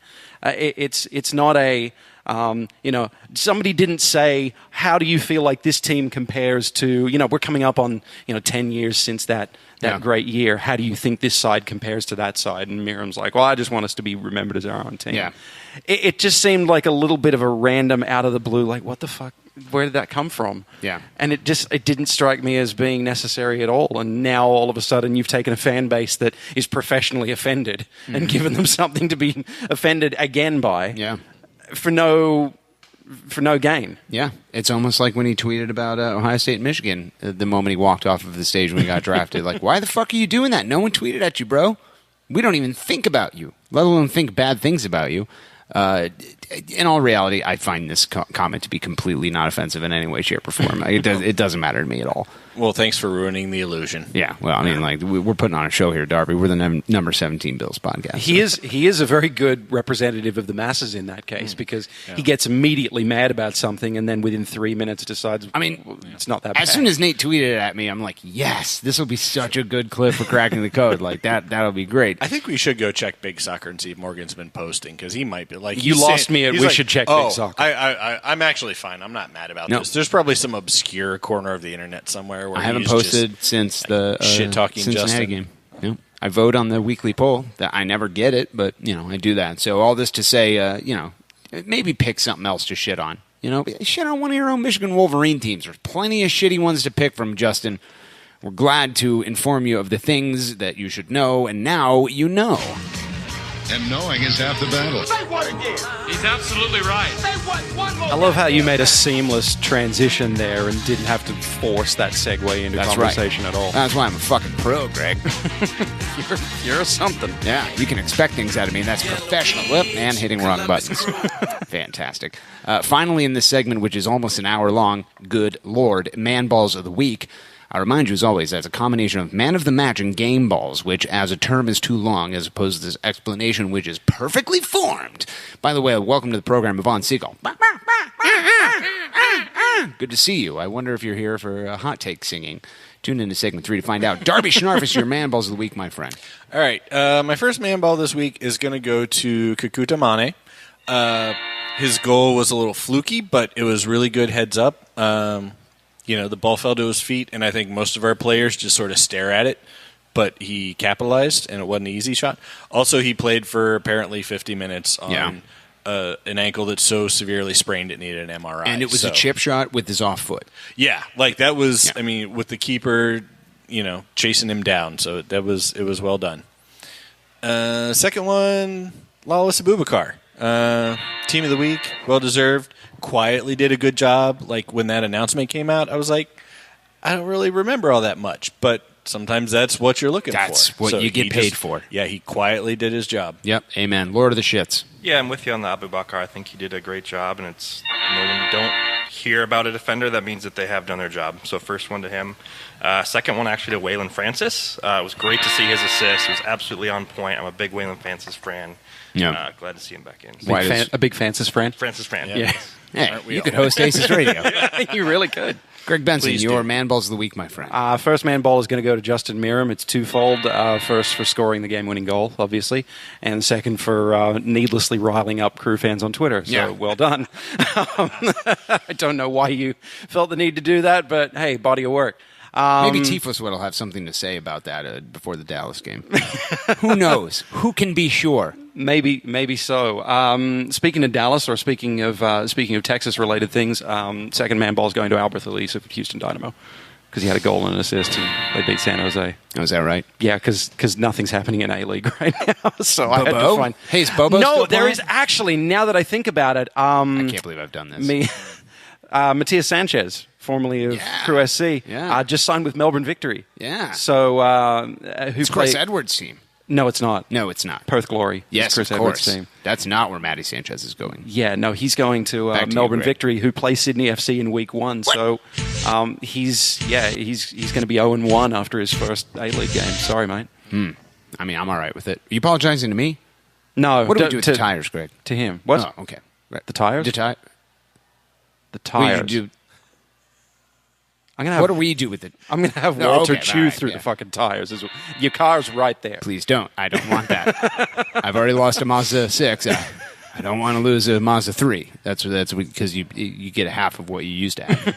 It definitely was after he was done with it. When they break. My first man ball of the week goes to, as I alluded to earlier, the entire defense of Crewzers FC, playing through a lot of transition and a formation change and rookies and newcomers and no Nicky Aces. And, it's been a rough year, and it's shown at times, but I feel like they might be getting it figured out. And watch out, MLS. If we can have a solid defense behind this offense now that Pedro Sanch is here, sky's the limit for Crewzers FC. My second man ball of the week, I'm switching this up. What's happening over there? Nate Beckman is destroying property. What's happening? Nothing happening over here. Don't look. Oh, okay. All right. Fantastic. My second man ball of the week radio. goes to, I'm going to switch this up this week, Greg. A lot of people are saying, you got to do a different thing. And to them I say, Bradley Wright Phillips of New York, New Jersey Metro Stars for being possibly the greatest player in the history of the 2017 Open Cup, including Mitch Hildebrand. The pride killer. That's right. Oh. Roasted. I don't know how Northern Kentucky comes back from that. Greg, your thoughts? They don't, because they were eliminated and we've already made that That's joke. the right answer. They don't come back from it. If only the celebration drop was accessible right now, but I'm on the wrong screen. If you've enjoyed the shit, Lord, on segment More of the one, shits. I've Darby. got some great Morgan. news Walter. for you. We're coming back. Jonathon Masteller, a.k.a. Lord of the Shits, is here, a recent mover into second place. We'll get his hot takes about hot takes. 2 segments to go, 1 segment down. You are listening to ACES Radio. Here we go, here we go, here we go, here we go. Now we blasting off into the ozone. The way we kick it in the dojo is local for show. Though we paving the road that's opposed to the dodo. Going over your head like a top hat. Stop that. I know you hear me spitting these hot raps. Now watch that beat, cause it's about to drop. The Rockets is the 09 jump off. Yeah, your last name Pan, first name Peter. I know you see me playing and you want me to teach you, but I say elevated so that all God's creatures can hear me shout it out like my name is Aretha. Getting R-E-S-P-E-C-T. Fly by, see the looks on your faces. Cause I'm in full E-F-F-E-C-T. Jet setting on a daily basis. David F, man, don't stop. David, don't stop. He came to rock it till the city takes off. Mr. Captain, yeah, I'm an ace pilot, yeah. I wanna spin my wings and fly. To all my people in coach, yeah. And to my first class folks, yeah. We'll show you how to scrape the sky. Yeah. As the curvature of the earth takes shape, fly fast forward like a videotape and no cape. Just follow my jet stream, proud in the clouds on the boom in the precinct. I'll have no trampoline, black box in the pocket of my jet jeans. Shine with the stars so bright, even NYC sees me. Get that? Oh, yeah, baby. Ignorance lost shitlord, celebrity fans, and all you idiot fools listening on your iPhones, including John Clement, federal penitentiary prison in the state of New York for upping the lads too hard in Montreal. Welcome back. It's segment 2, episode 59 of ACES Radio. You are making a tragic failure of a mistake by sticking with us from segments 1 to segment 2. Greg. Yes. How you been, pal? It's been a long time. I'm not too bad. I love that John Clem was able to find himself somehow in both federal and state penitentiary. It's federal state penitentiary. Federal state. Yeah, in New York. He'll That's be how in they county do it. jail at the same time, too. Listen, there are 2 MLS teams. New York is either blue or red, and there are 2 Okay. penitentiary systems, federal and state. Sometimes they cross streets. New York is definitely red in scarf sales because there's a New York City one on the wall, and Boom, there's roasted. not a Boom, New York roasted. Red Bulls. Welcome back, ladies and gentlemen. ACES Radio, the aforementioned episode 59, segment 2. And Darby, if it is segment 2 on ACES Radio, that can mean only one thing. That you're listening to some things about some stuff. Why do you try anymore? I don't know. This is very upsetting for me. Ladies and gentlemen, welcome to the program, if you would. User Lord of the Shits. Lord of the Shits. Thank you. Glad to be here. A.k.a. Jonathon Masteller. Welcome to ACES Radio, my friend. Thank you. How you been? Welcome back, because you were here Fantastic. on segment 1. True. Fantastic. Were you on segment 1? I was. A lot of people are saying he was on segment 1. Your hot takes were such shit that I literally don't remember that you existed before right now. Yes. How does that feel? That's why I'm in second place. Wonderful. We're going to start you off with the same question we ask of all of our celebrity guests, and that is the following. How would Crew fans know you? Well, they would probably know me from this program, specifically the Reddit thread where my username is none other than Greg's ass. What? That is the only ass account that I own. Let's make that clear. I mean, on that one, at least on Reddit. There are lots of other ass accounts that you own. Usually it's just employers and ex-wives who are have their head up my ass, but now it's you. Yes, I own Appreciate it. Thanks. I don't know why the studio audience left about that dad joke. That was not very funny at all, Greg. I think I'm riding a hot streak right now. The studio audience has thought I was hilarious all night, especially at your prompting. Or are you just pressing incorrect buttons as usual? I could be doing. I mean, that's also possible. Lord of the shits. Welcome to the program. The problem is that by answering that question, you've either got to admit that I'm funny or that you're fucking up. I don't have to do anything. You're not a cop, and you're not my dad. We should note that Jonathan is maybe the first person where your preferred nomenclature for him is actually his Reddit handle. Yes, that's right. You're introducing him not by his actual name. Yeah. Well, speaking of names, do you go by Jonathan? Because that seems like a fuckboy thing to do. Yeah, normally I do. Absolutely. Like, shouldn't it just be John? But there's so many of them. You have to be different. Johns are the worst. It's not like there are no Jonathans. Jesus, have you ever watched Home Improvement? Well, yeah. Jonathan Taylor Thomas? Yeah. Jonathan Brandis? You ever seen Ladybugs? Jonathan Mensa? Jonathan Mensa? I mean, we probably won't get into that. I mean, all right, so Crew fans would know you as one of the hot takers, one of the best lads in the game, they're saying. You're currently in second place, long time in first place, but now you're in second. Tune into segment 3 to see if maybe you jump back into first. Where be you from? Where are you from originally? Originally, I'm from Minnesota. Minnesota. Home of the 1991 Minnesota Twin World Champions. Everyone hates that. Everyone hates that. Yeah. So Minnesota, you're born there. Is that okay? So like, I'm talking like where you were expelled from your mother's womb. That was in Minnesota. That was in Minnesota. Yeah. Okay. Yeah. Awesome. You don't have the sound of the. I don't. I lost when I say both. Then it comes out. Then both. That's about the only. That's the only word that I have left that has the accent. Do you do the oofta? I don't. No. What does that mean? I'd have no idea what that means. It sounds like disgusting. an expression of Is exhaustion. it crystal meth in Canada or wherever the fuck you're from? Pretty much. All right. It's Excellent. an expression of exhaustion. So you grows up in Minnesota. How long were you there for? I was there probably the first 12 years of my life. Then I actually moved to the unfortunate town of Cincinnati. Oh, Jesus Christ. It is both unfortunate and a town. Yeah. So I lived there for a little bit, lived in Pittsburgh for a year. And then Speaking of unfortunate, geez. What are you, just on a tour of all the shittiest places? So when did they call children's services on your parents? Because, I mean, damn, that's harsh. About the time I went to Cincinnati. Is this all like your parents moving you, or were you part of a military family that was stationed at shithole bases? Nope. My dad was in a military family, so he was used to moving growing up, but then he just had promotional opportunities and kind of moved around. So was he in a pyramid scheme? He worked for Amway or something? Yes, absolutely. Nice. Yeah. I didn't think they moved you, but that's all right. I guess your garage gets so full of your own product, you gotta find a new place. So how'd you get to Columbus? Moved here for a job, actually, kind of not too long after getting out of high school. So, your job or your dad's job? Mine, yeah. So I moved for my own job this time, but I've stuck. I think. So, like, you were 19 years old, and your job is like you're super good at this time to move you. Well, it was with... Who were you working for? I worked for Verizon at the time, so I was working in a store, and then I came to their call center here. So okay. Yeah, nothing too Anybody fancy. buying this? This doesn't seem right. Yep. What's the real story? That's it. You in some kind of mafia thing?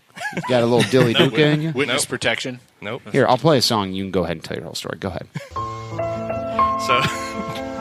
So I came to Columbus after living in Cincinnati. All right. And no, tell the mafia part. Yeah. I got nothing for you. I don't know. Son of a bitch. I wish I did. I don't know. That's why he picked Lord of the Shits, because Johnny Ten Fingers or whatever your mob name was would have been too obvious. All right, so you moves to Columbus around your late teen years. Yep. And you says to yourself, I've been to all the shittiest parts of the world. Yeah. I've seen the worst that Pittsburgh has to offer. I've been to Detroit, or at least I'm aware of it. Yeah. I fucking went to Cincinnati. I actually slept there a few times. Yeah. I'm from Minnesota. Jack Morris is a terrible human being, a talentless pitcher. What is that mustache? Like, what are you? It's fantastic. Literally only in 1983? Get out of here. Oh, yeah. And you says to yourself, I'm in Columbus. I need to up lads. I need to win stands. I heard about this thing called Crewzers FC. How'd you get in the Columbus Crew, my friend? So my friend was actually a LA Galaxy fan back in 2012, and he was in town for a match, and he wanted somebody to go. And I had never been to a soccer match, never played growing up, none of that. And I said, sure, I'll go. And I think like a lot of people become Crew fans, it's you kind of go to that first match, and you like what you see, and you get hooked. Yeah. So is that typical? Yeah. Is that how it works? I think so. Wait, so I've heard the opposite. So are you trying to say that something good came out of an LA Galaxy fan? It did. And that's when the Crew were advertising, hey, come to a game and see David Beckham. Oh, right. Right. Yeah. That was like the Julius James. And it actually worked. It worked. That was like Julius James and Chad Marshall in like their Men in Black pose. Yeah. They're like, black out the galaxy. Yeah. Because like, here's a reference to a movie from 1997. That was actually that match when they had the Black Out the Galaxy shirts. It was, yeah. Which was the first match after Kirk Urso passed away, too. So... Well, way to tear down. I was going to say, way to bring us all down there, Jonathan. Jeez. Sandy Urso got blood points today. Yeah. Urso family. The reason I gave her a blood point is because we completely and totally forgot to talk about the 5-year anniversary of Kirk's passing. And I feel like an idiot, but I also feel like a terrible podcast host, which is what I am. Those are both true. Yeah. So we move on now to tell me about your typical game day. Because we've recently, those of us at the Mega Tailgate and the shittier versions of us at the Mini Tailgate, we got to hang out with you pregame. Yeah. Talk to me about the pregame ritual. What happens? What do you do? So it really depends. I have a 5-year-old daughter, so I go to a lot of matches with her. So that's typically a different. She likes to go down and see the Crew SC and go see the players come through. So that's a little bit different. When I go with my girlfriend, we kind of do the tailgate thing, and we started to kind of migrate over your way to the Mini Tailgate, which we probably won't ever do again. Yeah, that's a good call. That's a good choice. What I'm hearing is that you keep your children away from Greg Benson because he's going to shit on their chest and kill them. Yeah, that's why we stay over on the other side of the stadium. Yeah, he's dangerous. Yeah. There are warrants out for his arrest. That's what I've heard. That's what he does. Mini Tailgate, at best, we sell them into slavery. Yeah. Don't try and silence my heart, Morgan. Yeah, right. Okay, so your girlfriend, right? You got this girlfriend now. Yep. This is one of the new things. Yep. You guys just started dating, is that right? Not too long ago, yeah. Oh, okay. I thought you'd been together a lot longer. I was going to make fun of you, but you've derailed the show again, my friend. Is your girlfriend a Crew fan because of you, or has she been up and lad since 96? Or did you make the catastrophic mistake of dating someone that you met through the Crew? No, I do not. She's Don't always ever been do into that. the Crew. Yep. That was great radio, Morgan, raising your hand. I there. raised my hand about Slut Pam. We're not on Periscope right now. Yeah. It's not segment 3 yet. No, I've always said about, and I say a lot of terrible things about Pam on this program, and they're all warranted because she's a whore and she's very dirty. But, one of the things that is good about her, the only thing that's good about her, is I met her at a Crew game so that when my life kind of revolves around this team, I can be like, listen, girl, you knew what you were getting into. You met the Chaz and you said, I choose to be in a relationship with that. So with this his whole alter thing ego, is at your least. fault. You chose it. Yep. You didn't meet your girlfriend at a Crew game. Is it kind of like, do you have to convince her like, oh, no, there's a shitty tailgate we could go to with, someone cooks like crappy hot dogs. What about that? Huh? Nope, not at all. So she's always kind of been into the Crew, so just kind of fortunate that it happened to work out. All right. What about ACES Radio? How did you feel about that? I think she's just now getting into it, and she wants to go back and do God, the Josh why? Sondheim thing and listen to all the previous. Why? Why would leave you know? once she does that? She'll be like, how did you get me into She's this? dating you. She's suffered enough. I know. Why would Yeah. you? What? No, don't do that. The Crognell family that is here, of which there are many. And I remind you, as always, wherever you are, there's a shitload of Crognells there, right? Yeah. Yes. Even they think it's a terrible idea to listen to ACES. Yes, a group of Crognells is actually called a mob, by the way. I thought it was a Craignell.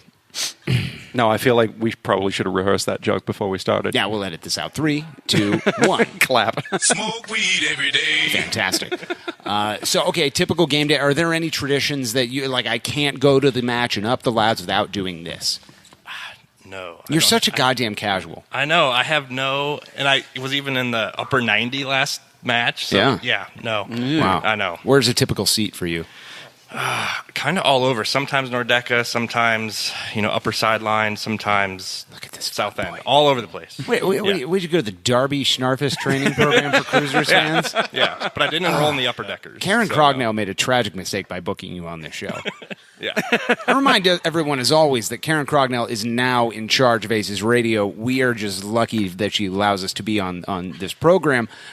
We have Steffen as a celebrity guest next week, Darby, because no dads allowed, moms only. And Karen Crognell booked that. Your thoughts? Well, I mean, we have established that you appeal to a certain demographic. Yep. Great with kids. Great with kids, and then moms, basically. Well, yeah, like okay. women of your age have zero interest in That's you. right. Rightfully so. I'm very non-threatening. But moms love you because you have Yeah. that like sweet, Yeah. boyish. You appear. I remember meeting a girl at a bar one time, Darby, and she said, "You know what? You're fine." I mean, that's high praise, That's it. really, for you. She said, if a guy attacked me, I don't feel safe being around you. Like, you probably wouldn't do anything. I said, oh, that's good, Pam.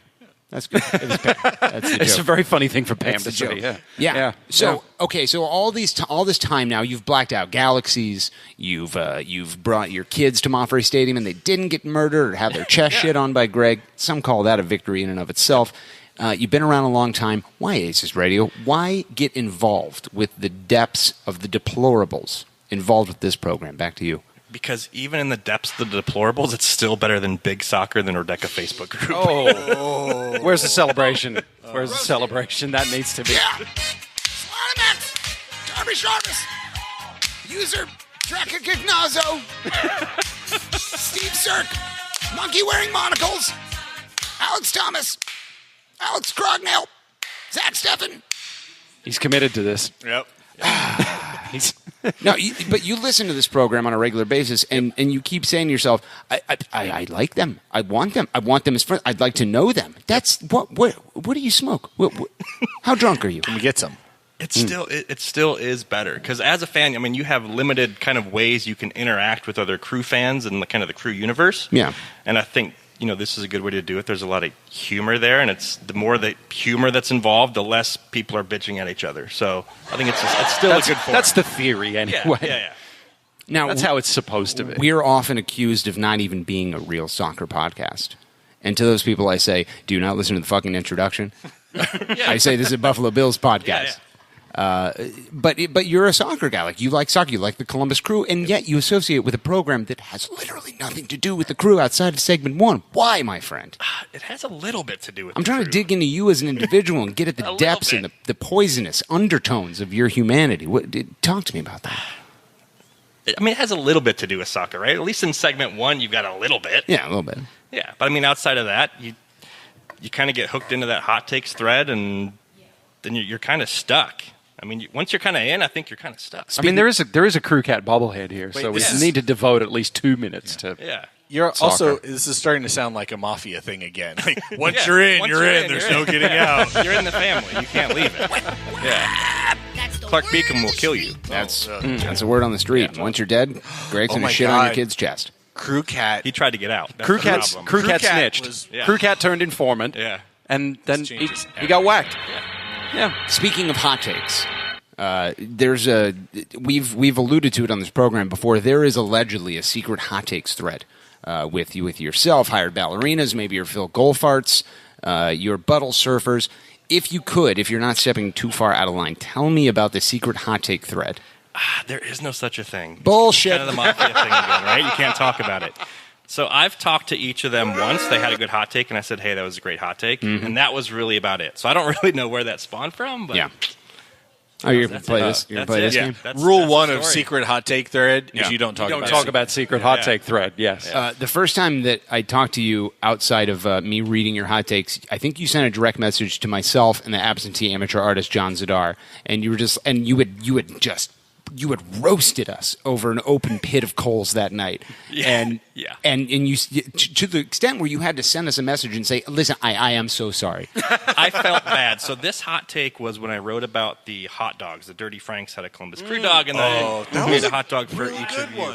One of the best hot takes. But at that point, I hadn't met or interacted with any of you guys, so I felt so bad. So I sent a message and I said, I'm sorry for my hot take. I think I made fun of the length of your penis. I don't really know you. I said, I've never seen your penis. Your entire joke was predicated on hot dogs. If there wasn't a joke about penis length in there somewhere, you failed. And also, you haven't seen my penis yet. Right, yeah. Not enough hearts. Tune into segment 3. No, but I thought it was really fascinating because it always strikes me as odd when anybody admits to listening to this show because it's garbage. But you said, like, I've said a lot of shit about Pam. And then it felt bad meeting you. I was like, I've said a lot of mean things about you guys. And again, I remind the studio audience and those at home, I've said way worse things about my own girlfriend than you could ever even imagine. So whatever you can come up with, please spew it forth. Yeah. I will read it. And then Goldfart came along, and that was just a whole new level of... Yeah, what was that one? Who even? Which one? Every week. It's lost in the blur of all of the other ones. It's hard to... Now, try not to be intimidated by the presence of the legend known as Karen Crognell when you answer this next question, because, my God, her answer to it was, I mean, it could be its own podcast by itself. I'd like to hear about your favorite off-the-field memory. Oh, favorite off-the-field memory. I wasn't a Crew fan in 2008, but if I were, it probably would have been the Eastern Conference Finals. Eastern Conference Finals. I can't believe you've done this. No, I will say that the Crew did something with season ticket holders a couple years ago where you could go take a picture with the team and be part of the promotional opportunity for next year's season tickets. Yeah. And I got selected to do that, so we got to go take pictures around Columbus with Kai Kamara and Steve Clark. So those guys are legends. Oh, yeah. With the team to this very day as Yeah. the faces of the organization. Yeah. So, I mean, that was a pretty cool opportunity. What are those guys like in real life? Pieces of shit? So Kai Kamara stopped at a hair salon to check out his hair. That's the main thing I remember of him. We were going to That should be your favorite off-the-field memory. Yeah. And he stopped and he was kind of looking at his hair in the mirror and determining what he wanted to do next. And that thing was throwing a hissy fit on the middle of the field. Which all makes sense. What now. a dirtbag. See, I expected you to say Tifo Sweat, because who knows who they are, but they're probably great. Yeah. But you've never been to Tifo Sweat? No, haven't. Next week, maybe. Yeah, maybe. Who knows? We'll see. Expect a newsletter. Okay, so this is the... Expect us. And I think the theme of this season on ACES Radio is forgetting to do things, whether it's me with color impressions or Greg answering prompts correctly. What would you say the cure to the... Oh, God damn it, I'm Greg. I'm from Australia, mate. I'll shit on your kid's chest and then I murder him. That's you. That's what you sound like. It's like I was... What's the audio equivalent of looking into a mirror? Hearing my own voice on playback, that's what it felt like. Yeah? Yeah. Because I sound so much like you? Yeah. No, actually, when you hear your voice on playback, it sounds nothing like you, so that's exactly what it was like. Yes, you certainly did. Talk to us about what the Crew means to you. Yeah, so growing up, I was always more of a baseball guy. That's something that I always kind of watched with my dad. And Kirby Puckett. Yeah, Kirby Puckett, Nice, greatest of all piece of time. shit. Yeah, absolutely. Blackjack, Jack Morris. And for me, the Crew is kind of how I bond with my daughter now. So it's like a different sport on another generation. She loves to watch the Crew. She loves Will Trapp. And to see her watch the match is pretty cool. We kind of bond over that. Mm-hmm. You know, Will Trapp falls over and she gets like upset. She wants to know if he's hurt. And that's just kind of a cool thing for us to watch together. Spoiler alert, Yeah. he is. Yeah. Yeah. Yeah, I mean, you do have to be a child to appreciate Will Trapp's game. A lot of people are saying that. Yeah, but she loves it. I don't know. Just kidding. I don't know how he comes back Just kidding. from Will that. Trapp's great. So I think, that's something that wasn't an opportunity when I was growing up because we didn't have a soccer league here. Yeah. So you kind of see that, and we talked earlier about sustained growth. I think this is kind of where that stems from, is now you have even people that were original Crew fans that now have kids that are getting into the Crew. That we're on the second generation of Crew fans. I mean, And that's think- always the Frankie go-to when he talks about the future of soccer. You know, Yep. he says in a slightly more polluted way because he's, drunk as a skunk and Yeah. and he's being driven around by an Uber driver. But yeah, I always think it's fascinating to think about, even 22-year-olds now, even 25-year-olds now, like they don't remember a time when MLS didn't exist. To them, it's been a constant. And for a 5-year-old daughter, certainly. Yeah. Like she's only been alive in the era where Crewzers FC is just winning everything. Yeah. Oh, yeah. Is that right? Yeah. No, that's not right. Yeah. Seattle Sounders. You should really get her a Dempsey jersey, man. Oh, no. You're signing her up for a really, really tough life. Yeah. Last question. Are you sticking around for segment 3? Yeah, all year. Wonderful. Can't wait to hear your hot take, response to your own hot take. Last question is, of course, and I didn't have to explain this to you, which is I really enjoy having you as a guest because the less explanation and show prep I have to do, the better. Yeah. How can user AGS Attack be stopped? So I was thinking about this, and everybody else before basically wants to kill him. And they've come up with these creative ways to Yeah. kill AGS Attack. He should Have you heard his latest song? He should definitely die. Oh, yeah. It's Pedro. It's Pedro. Pedro Sanchez. We'll just let this Yeah, sit for a just let it second. go. Yeah. Gonna score all the goals. In case this wasn't in your It's head yet. Pedro. You son of a bitch. Go The ahead. first question anybody should be thinking when they hear that song is who recorded this, and the second question should be why did everyone else allow them to live? Yeah. Yeah. What am I So doing go with on. my life? How do we stop him? So everybody wants to kill him. I'm Yeah. thinking, let's get smart. Let's do two birds with one stone. Okay. Can we get him the dial-in information for the next Massive Report? Just send him there. So we kill Massive Report and we kill AGS Yeah, Attack? just give him the dial-in info for the conference call. Oh my God! Wait a minute. Are you Are you saying that Massive Report Podcast records their podcast on a conference call? Yeah. Are you specifically That's saying absurd. it's free conference call report.com? Could be. It probably is. Are you saying that a couple weeks ago when /hot deals. when crew legend Karen Crognell was on the team, and I'll remind you as always, they're going to retire her Twitter handle on the side of the building at Moffrey Stadium someday, right next to Hey Doug and McBride. Yep. It'll say at K Crognell _ /hot deals. You're saying that Massive Report can be murdered. Yeah. If you send AGS Attack there. I mean, they may commit like mass this. suicide Yeah. at that point. Yeah. I like this. Now that I think about it, was Clark Beacom ever on Massive Report? What? That's very quiet. That's very quiet. There it is. Yeah. Because I was going to do the outro. Yes, you were. Was he ever on? I don't fucking know. I don't think he was. He certainly wasn't on when we were on. Yeah, probably not. He was at Hendox When Lambo but he brought was Crew never, Cat? Yeah. Yeah, but he I was remember never actually on the show. I All feel right. like him being on the show would have murdered the show a long time So ago. we sick AGS Attack on Master Report. Oh, yeah. Alex Stanek is dead. There's no more wars to be had. No, it'll be a slow death. No war on just move Alex. him over there. Yeah, the wars are won like that. No war on AGS Attack. And nobody has to ever listen to a conference call podcast ever again. That is a fantastic point. Yeah. What a That'd be rare community service. I think so. Yeah. I think so. You murder Master Report, the Crew probably win the cup. Or Next day. Or Cincinnati. Next day, they'll just give it to him. How's Cincinnati doing in their cup, Greg? I think they just got knocked out by New York Red Bulls. Who could be sure? May as well kill Master Report just to be safe. If you've enjoyed the shit lordery on segments 1 and 2, I've got some great news for you. We're coming back on 3 with your hot takes, battle for the grand prize, and more. You are listening to ACES Radio. Hot, sicker than your average. Down like goose and I'm fly like Maverick. With a savage attack in a mouth like a match. Spitting fuego, homie. It ain't tricking if it's magic illusions. Indubitably juvenile. My crew can do it and we do it well. Rock around the clock all across the nation. Got a lot of sky miles and a reputation of making earthquakes every time we land. Cause stopping ain't an option or a part of the plan. Fools get to filming while I'm running on jet fuel. Now pay close attention cause I'm ready to let you know what I'm all about, child. I got that style that you come to love. And I'ma stay fly till the day I die. Spitting fresh to death from above.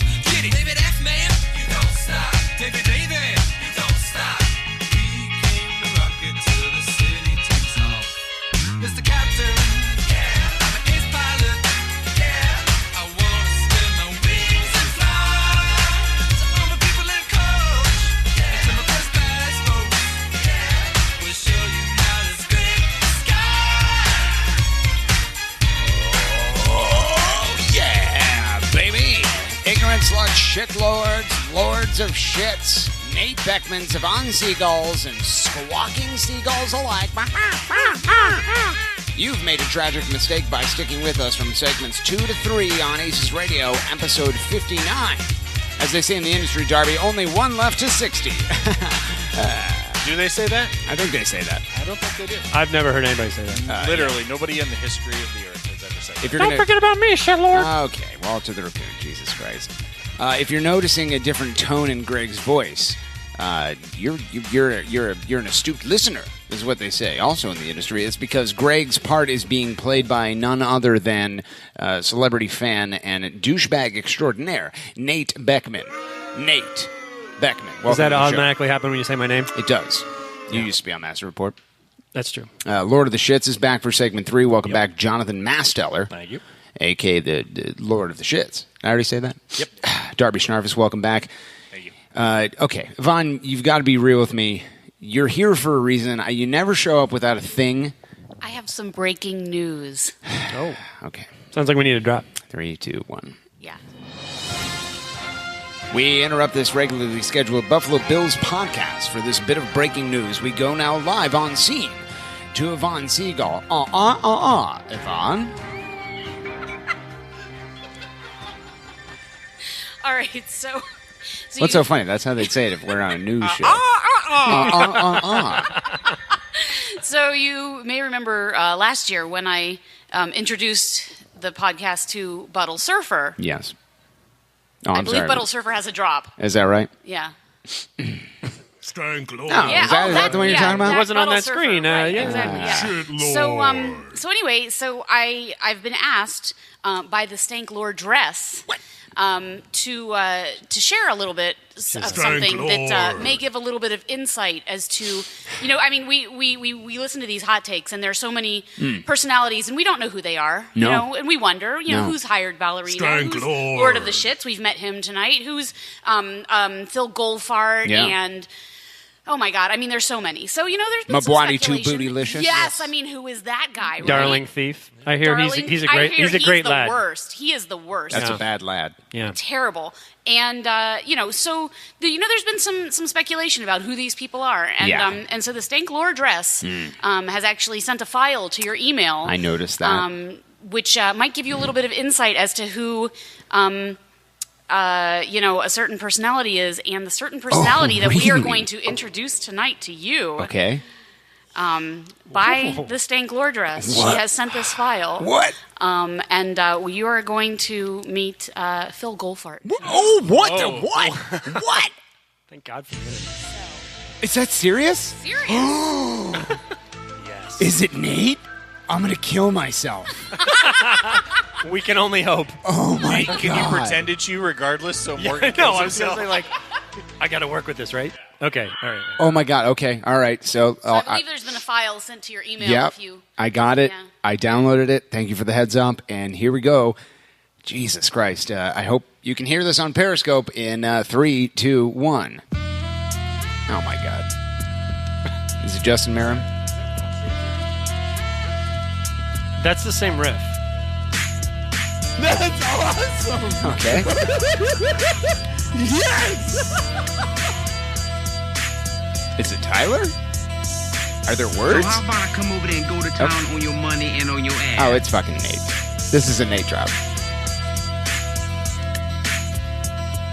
What's up, ace holes? It's the one and only Goldfart. Dick in hand like Zadar with a million hearts. Columbus is my city, chilling in the fray. 2, 4, 6, 8, you know who we love to hate. Geeks and beats and skate, skate, skate. Yo-Yo Harris was quite a rare treat. I met Wendy Thomas, she was fresh and I was silly. Then she put her fiery fucking hotness on my willy. Like right on a frosty, I'll use my tongue like merman's pop. I got a red lung. I'll assimilate your ass, just like Star Trek. Juke's fiance thinks crack is a snack. It's Thursday night, I got nothing to do. So grab some buffalo balls, maybe rap about the crew.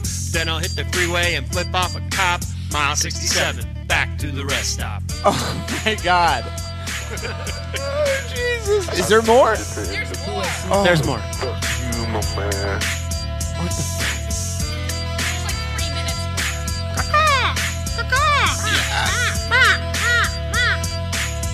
This is so great.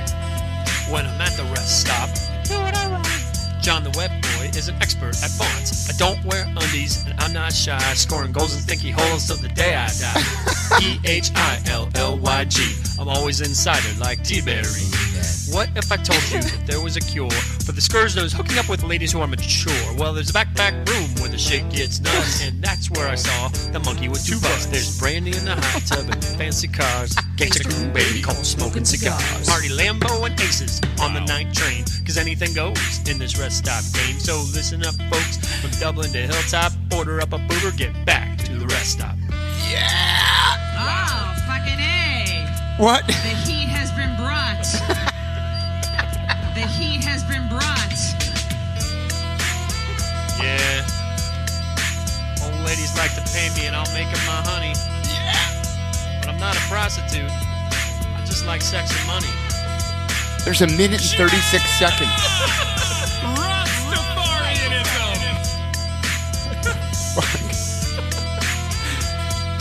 Stank Lord. There's still 1 minute and 25 seconds left. Is there a third verse? When I left the scene, it was probably 4:30. And spoiler alert, Josephy's mom dirty. I grabbed Skyline as I started home rolling. Then the Lord of the Shits appeared in my colon. Yeah. Will Pepto helped me get me back on my route? Pam, get on the fax machine and check that out. Oh my God. No matter what happens, I'm here to say I'm the #1 shit Lord. and the crew's greatest team on the mother hump of planet. And for new kitchen counters, there's nothing like granite. CREWSC is the club de more for you and me. But don't say it wrong, cause they're obsessed. Or it's $16 to Erica Crass. One more chapter from this lecture at hand. So pardon my read while I grab the mic stand. can. Ags attack, your rhymes are whack. Skill and talent is what you lack. My neck, my back. And I could stop you with my sack. So Frankie yourself to the natty right back. Gold fart out for the gold and black. Oh my God!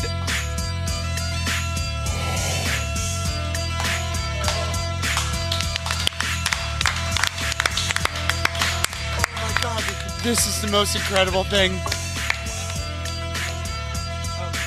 I mean, there's 6 seconds left. I have to play it. Holy shit. Do we even read hot takes this week? Yeah. I mean, Nate Beckman, Phil Goldfart, Nate Beckman. Wow. Salon MX. Nate, welcome to the show. How you doing? Oh my God. You Oh can my have God. all of my blood points. What? Okay, I don't even know what question to ask. Just go. Talk to me. No, I think you're the host. Back to you, Morgan. I think Karen Crognell's the host, but Yeah, she's that's not true. here right now. No, that's true. Okay, so you are Phil Goldfart. You're officially Phil Goldfart. Was, yeah. Was Phil Goldfart. Is this a Yeah. retirement thing? It is. What? Also true. Yeah. Is there a reason behind this? I'm trying to avoid a psychotic break. Yeah. And it started feeling like, a creative writing assignment every week, and just got to be a much. And I was like, okay, that's it. It's been a great ride. Done. Yeah. Yeah. Wow. Yeah. Wow. So. What are the standings at right now? I think like second or third or something, but Third as of last week. I was just going to say. It just felt like first. it just needed to like wrap it up, and I had this idea earlier in the season for kind of a grand Prize. boom at the end. Oh, okay. Well, there's that too. Yeah. Excuse me. So I kind of put this together. I did talk to Stank Lord and to Yvonne a little bit over text. And the Stank Lordress knew about it. But Of course she did. yeah. Because That's Julie your- knows that's your fucking secret everything. thread right she there. Does know everything. Yeah. But other than that, To be fair, I figured out who it was. she did. Of course you did. That's Yvonne. right. And actually, Stank Lord did too. Yeah. So, So he had no choice but to let us in on. right. Yeah. How come? I could have So told you you. were gonna I could have out not it, told you is that what you that I was going to do this, but I wanted to include you. You know, I wanted more people involved anyway. Okay, so like I do ACES Radio every week. Like if there's an episode you guys missed, I didn't miss it. Like I have to read all of the things. Like Yeah. I have to prep for all the shows. If there's an intro, I have to cut that together. I start that on Sunday nights, and I do ACES Radio like in some form. I know we mock like the lack of show prep, but I mean like you see around, there's a lot to set up. There's a lot to take into consideration. Definitely. You got to host it. You got to fucking edit it. Anyway, I pay attention to ACES Radio more than anyone in the world, which is terrible, by the way. And I never have any Shitty Bill's fucking podcast. idea who any of these people are ever. No, I had no idea that whoever Buttle Surfer was Buttle Surfer. Whoever he or she might be. I had no idea you were Phil Goldfart, and I talked to Phil Goldfarb about this. Yeah, I did too. He thought it was Goshert. Oh, I'm like, God, no. yeah. Goshert doesn't even like soccer anymore. Like this is a person who is like in tune, who knows what's happening. Like I told him I thought it was him for a long time. Good Lord, Nate. I didn't tell. I mean, I talked to Phil a few weeks ago when I knew that it was going to wrap up. Yeah. And so he was incredible. Great sport about it. And Oh, Phil knows? Yeah. No shit. Yeah, he knew about this tonight too. Yeah. Where the hell is he? Is he going to jump out from a cake, dude? I mean, like, it's surprising. I don't think so. Pull a Galifo and just like bust through the door. Right. No shit. Kool-Aid man. Right. Because he was okay. No, I mean, like we could talk about this. Right? Like I thought with we could totally kill segment 3. Oh yeah. No, I thought with with Jonathan, like segment 2 was like 20 minutes. Yeah. I'm like, dude, we're gonna We end. got time. We could play that song again. I mean, We okay. can play it like 20 times. Yeah. I'd be fine Speaking with that. of the song itself, like okay, the theme of last week from ACES Radio was the Pedro Sanchez song, right? Like that's the thing everyone's gonna remember from episode 58. Like people will probably have that stuck in their head, at least myself in setting the table, until episode fucking 68. Yep. And for a reign to be so shortly lived, like AGS Attack. There's I love a AGS reason. Attack, by the way. Like I don't. Rhymes are whack. That may be true. That may be true. Okay, you got called out by Phil Goldfart by name, and then Phil Goldfart exposed his true identity and was so good at it that he didn't care. He still roasted you. He doesn't feel threatened by you. He doesn't think you're capable of coming back from it. And frankly, I fucking agree with him. Nate Beckman, back to you. I don't know. I mean, I love AGS Attack. I think he's funny. So I guess I kind of had this idea for the song about 2-3 months ago. How long did it take you to edit this together? It was a while. There's 31 tracks in the song. Jesus Christ. Yeah. God bless Audacity. This is free software that let me mess with this. I was trying to think of how many hours it took. It's probably between 15 and 20. Yeah. All told, it's hard to say. So you got through one episode of ACES Radio while making it. Yeah. No, it was fun. I'd never made a rap song. I love Weird Al Yankovic. I love Lonely Island. I mean, I love kind of the song parody genre as well as all the Lonely Island stuff, and I had to put a drop in there from them. Yeah. I sent a message to AGS Attack after last episode, and because we shit on him a lot, but the dude is a very accomplished cellist. Is that what it's called when you play cello? Are you a cellist? Yeah. Nice. I'm pretty smart. I'm great with kids. Good thing you didn't have to read that because you would have fucked it up. Yeah, I definitely would have. Cellist? Yeah. Cellist sounds about what I would have said. Yeah, no, but I sent a message to AGS Attack. I'm like, dude, you killed it with that song. And to be fair, he makes up all his own songs, right? I mean, he composes multiple tracks. Yeah, right. He composes music. Yeah, I totally stole the beat from In Too Deep. Back to the Hotel. Yeah. And of course. They have I had multiple songs that I was trying to work out and say, what one would be an easy one to do.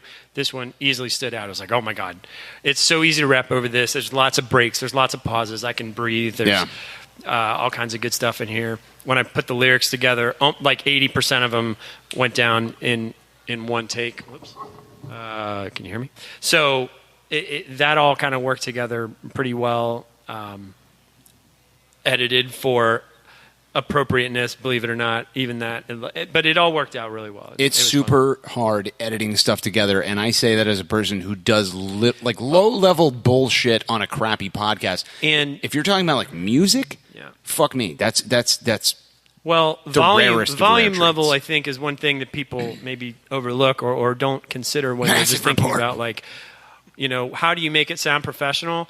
And I am not by any means even good at this, but I at least tried to look and say, okay, when I included all these extra drops, how can I got to match the volume? Or when I include my own voice going now or going the next time or going. That's why there's probably so many channels. 10 different tracks of my own voice. So and my volume is going to be a little bit different. It's going to be how far away my microphone is. So. Yeah, it's that part is a little. Well, tricky. why don't you just have 2 tracks? Well, because everything is at a different volume, and you need to match stuff. And you have to be perfect on one big ass long take. Yeah, that's why shooting a commercial still takes all day, and it ends up being 30 seconds. But again, to say that, I say this as somebody who's oh, I put Chris Doran's voice in a fucking Star Trek, thing right. That was 8 channels or 8 tracks max. The fact that you and AGS Attack, and I mean. Okay, my mail app is open. I apologize for that. Thanks, Julie Stanky. Probably from Julie Stanky. Yeah, but my final thought on this is we have some really, really, really ridiculously wonderful and talented people in the Crewniverse. And usually I save the waxing on poetically about my friends for the last episode of the season.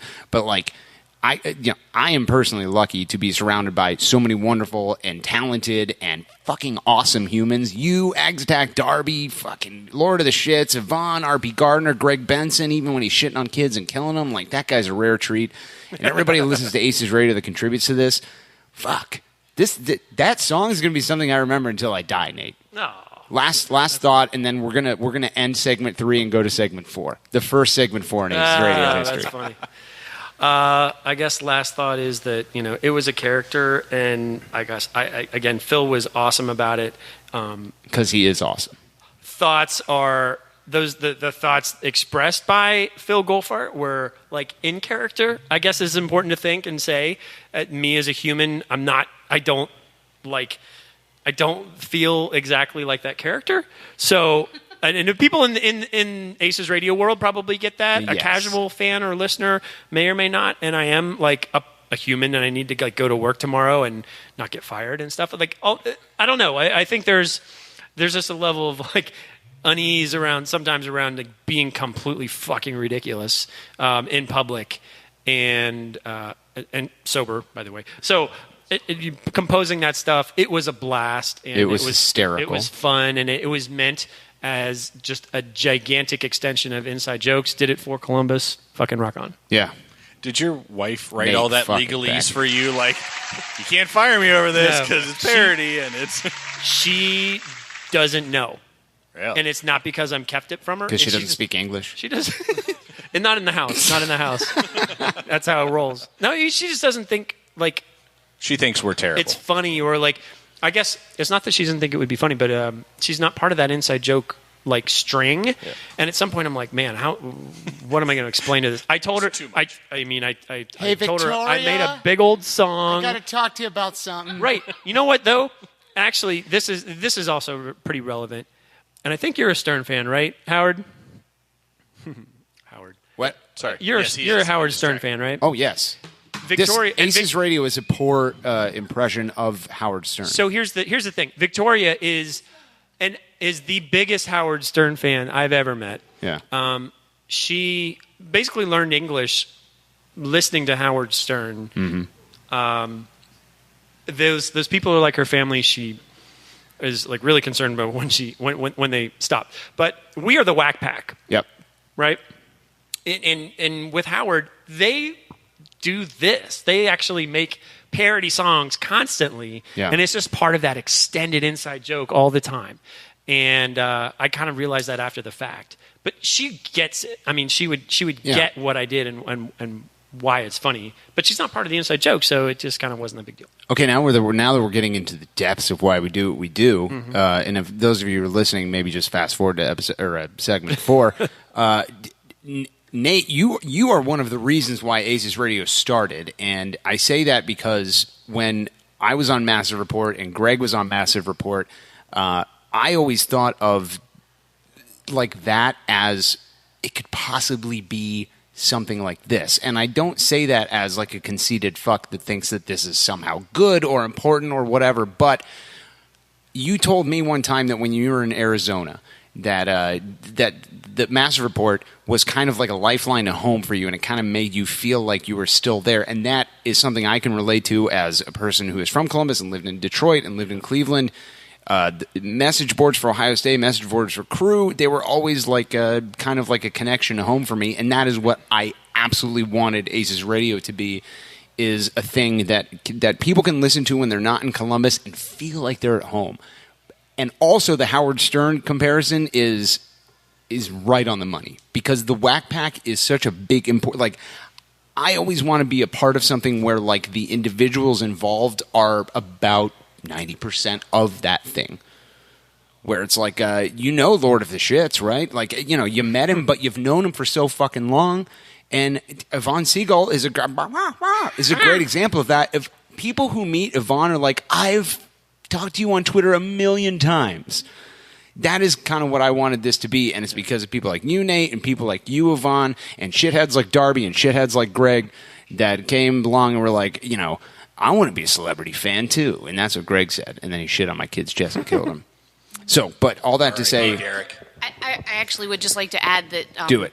The Stank Lord really wanted to be here and come in live with those trumpet or trombone He was riffs. going to play trombone track. He actually did record a trombone track. Really? It didn't work out, and then he didn't have time to fix it. He was going to come in with like his whole marching band and just play it live as it went out. But you guys are all so unbelievably talented. Thank you so much for being a part of this shithole podcast, Nate. I'm fucking floored. Yvonne, you're always willing to be here and take part in it. RP Gardner, no one knows why you're here, but you're here, and that that has something to do with Lord of the Shits. Your thoughts, final thoughts, and we'll move on. That was fantastic. Okay, there's nothing else to say. That was fantastic. I'm floored. Yeah, Darby, there's nothing else to say. What do you think? Yeah, no. In fact, Morgan, you're fired. I'm fired. Greg is fired. Yeah. Nate, the podcast is now just you doing parody songs every week. Congratulations. Nate Beckman. Victoria Beckman. She still doesn't know. He's going to get home tonight. I've made a tragic mistake. She doesn't speak English. She doesn't understand this show. She's from Venezuela. Oh. It's a country in Mexico. That's what I've heard on the street. Is the song over? Did it end already? Tell her about the Venezuela-Mexico joke I made. She'll love that. Yeah. Is that right, Nate? I want to wake up alive tomorrow. Yeah. Well, that's how most people wake up, so yeah. It's usually how it works. If you've enjoyed segment 3, I've got some great news for you. The first ever segment 4 is coming up. Your hot takes. What a rare treat for everybody on Periscope. Ladies and gentlemen, the legend known as Nate Beckman, a.k.a. Phil Goldfart, we are lucky to be in your presence, and your presence continues to be your present. What a rare treat indeed. Thanks to Yvonne Seagull for stopping by, Lord of the Shits for fucking sitting through 18 segments of ACES Radio, Darby Schnarvis, Greg Benson. We're coming back with an actual portion of the real show here shortly. You're making a huge mistake by listening to ACES Radio. Hot, sicker than your average, down like goose and I'm fly like Maverick. With a savage attack in a mouth like a match, spitting fuego, homie, it ain't tricking if it's magic illusions. Indubitably juvenile, my crew can do it and we do it well. Rock around the clock all across the nation, got a lot of sky miles and a reputation of making earthquakes every time we land. Cause stopping ain't an option or a part of the plan. Fools get to fuming while I'm running on jet fuel. Now pay close attention cause I'm ready to let you know what I'm all about, child. I got that style that you come to love. And I'ma stay fly till the day I die, spitting fresh to death from above. Get it, David F. Man, you don't stop. David, you don't stop. We came to rock it till the city takes off. Mr. Captain, yeah, I'm an ace pilot, yeah. I wanna spin my wings and fly. To all the people in coach, yeah. To my first class folks, yeah. We'll show you how to scrape the sky. Yeah, baby. Victoria Beckman, Nate Beckman, and all you Beckman babies at home not understanding what your father does for a living. He does hot takes on ACES Radio. Welcome back, ladies and gentlemen. It is segment 4, episode 59. Thanks again to Yvonne Seagull and the goddamn legend known as Nate Beckman. Hey. Sweet Jesus Mary. Bet you never call him a douchebag again. I'm going to do it in a second here, Yeah. Greg, but I'm going to feel bad about it. For those of you listening on Periscope, don't worry. I'm going to try to get that song uploaded to the ACES Radio website tonight. If there's any bandwidth left after the back-to-back weeks of, well, there goes that song, of 3-hour episodes. Oh, man. Again, there are moments where there are moments on ACES Radio where I'm like, man, I'm just really fucking lucky to be friends with you guys, and tonight is one of those occasions. Greg Benson, welcome back to the show, my friend, as you take a giant sip of alcohol. Yes. Hashtag beer culture. Yes. A lot of beer culture going into my system tonight. Pink beer, in fact. It's funny how that segment was just more of a result of me not making it back in time from the bar. You doing stand-up anywhere, Greg? Yes, in between segments 3 and 4.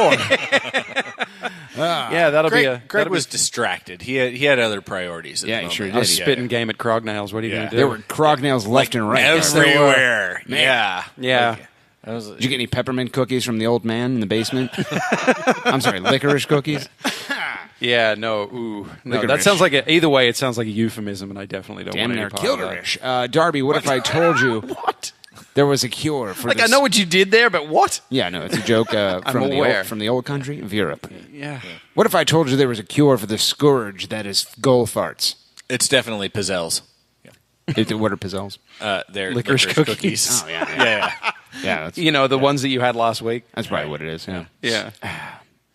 Oh, yeah. They say the only cure for knowledge. the scourge that is No. knowledge. No, you can't, Walter. Is Walter not dying in a dump? Hot takes. Nothing is impossible. Make your dreams come true. And now, an ACES Radio exclusive. The battle for the grand prize. Hot takes from the massive. You're not going to stop there. We got the grand prize. Hot takes from Twitter. He's heating up. Hot takes He's on fire. from you. Yes, you can. No, you can't, Walter. Yeah, I can. Walter, you cannot. I totally can. You're dead. Looking forward to meeting Steve Clark. You're in a dumpster. I watched you die in a dumpster outside the D.C. office of Caster Connection. I didn't realize you had one. Steve Clark just opened it. Oh. Yeah, it's great. Yeah. Steve Clark worked for Back to Caster. you, Morgan. Yeah, 15 seconds after he arrived, somebody threw something in a trash can. He couldn't stop it. Oh, my God. We're already into the hot takes. I don't know how he comes back from that. I really want John Zidar dead. Great news. Darby just murdered him by taking his seat on ACES Radio permanently. Jesus, Mary, and Joseph. Nate Beckman, if I could, I wonder if you would allow me to read the current standings for the hot takes thread. As Alex Thomas, the Jack Park of ACES Radio, tells us, hearing people's names are the only reason those people show up. Or listen. I think it's listen. In first place, Hired Ballerina with 24 points, followed closely by user Lord of the Shits. President accounted for with 22. Phil Golfart, a.k.a. Nate Beckman, follows in 20 points. In probably as high as he's going to get for the rest of the year. Third place, setting the table, follows in fourth with 18. Mabwani Bootylicious checks in with 18. Yeah, I'm sorry, 11 in Jesus. This font is so fucking small now. There are 54 people on this list, keep and I have adding to print usernames. it. I have to print it to fit on one page. Why? Why do you have to print it to fit on one page? Why do you have to print it to fit on one page? So I can have 2 pages? Yeah. I'm not. No, Greg. Print it in portrait instead of landscape. No. You're stealing company property with the paper anyway. It doesn't matter. Yeah, but it's his company. Yeah. The prediction scores are at the top.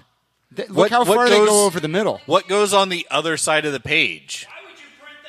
Your mom's ass. You're so bad at this.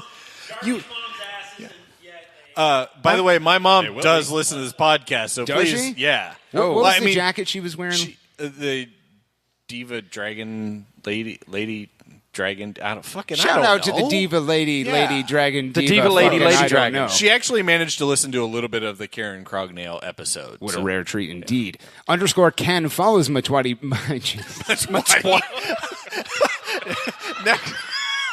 Next week from user Ma22 Bootylicious.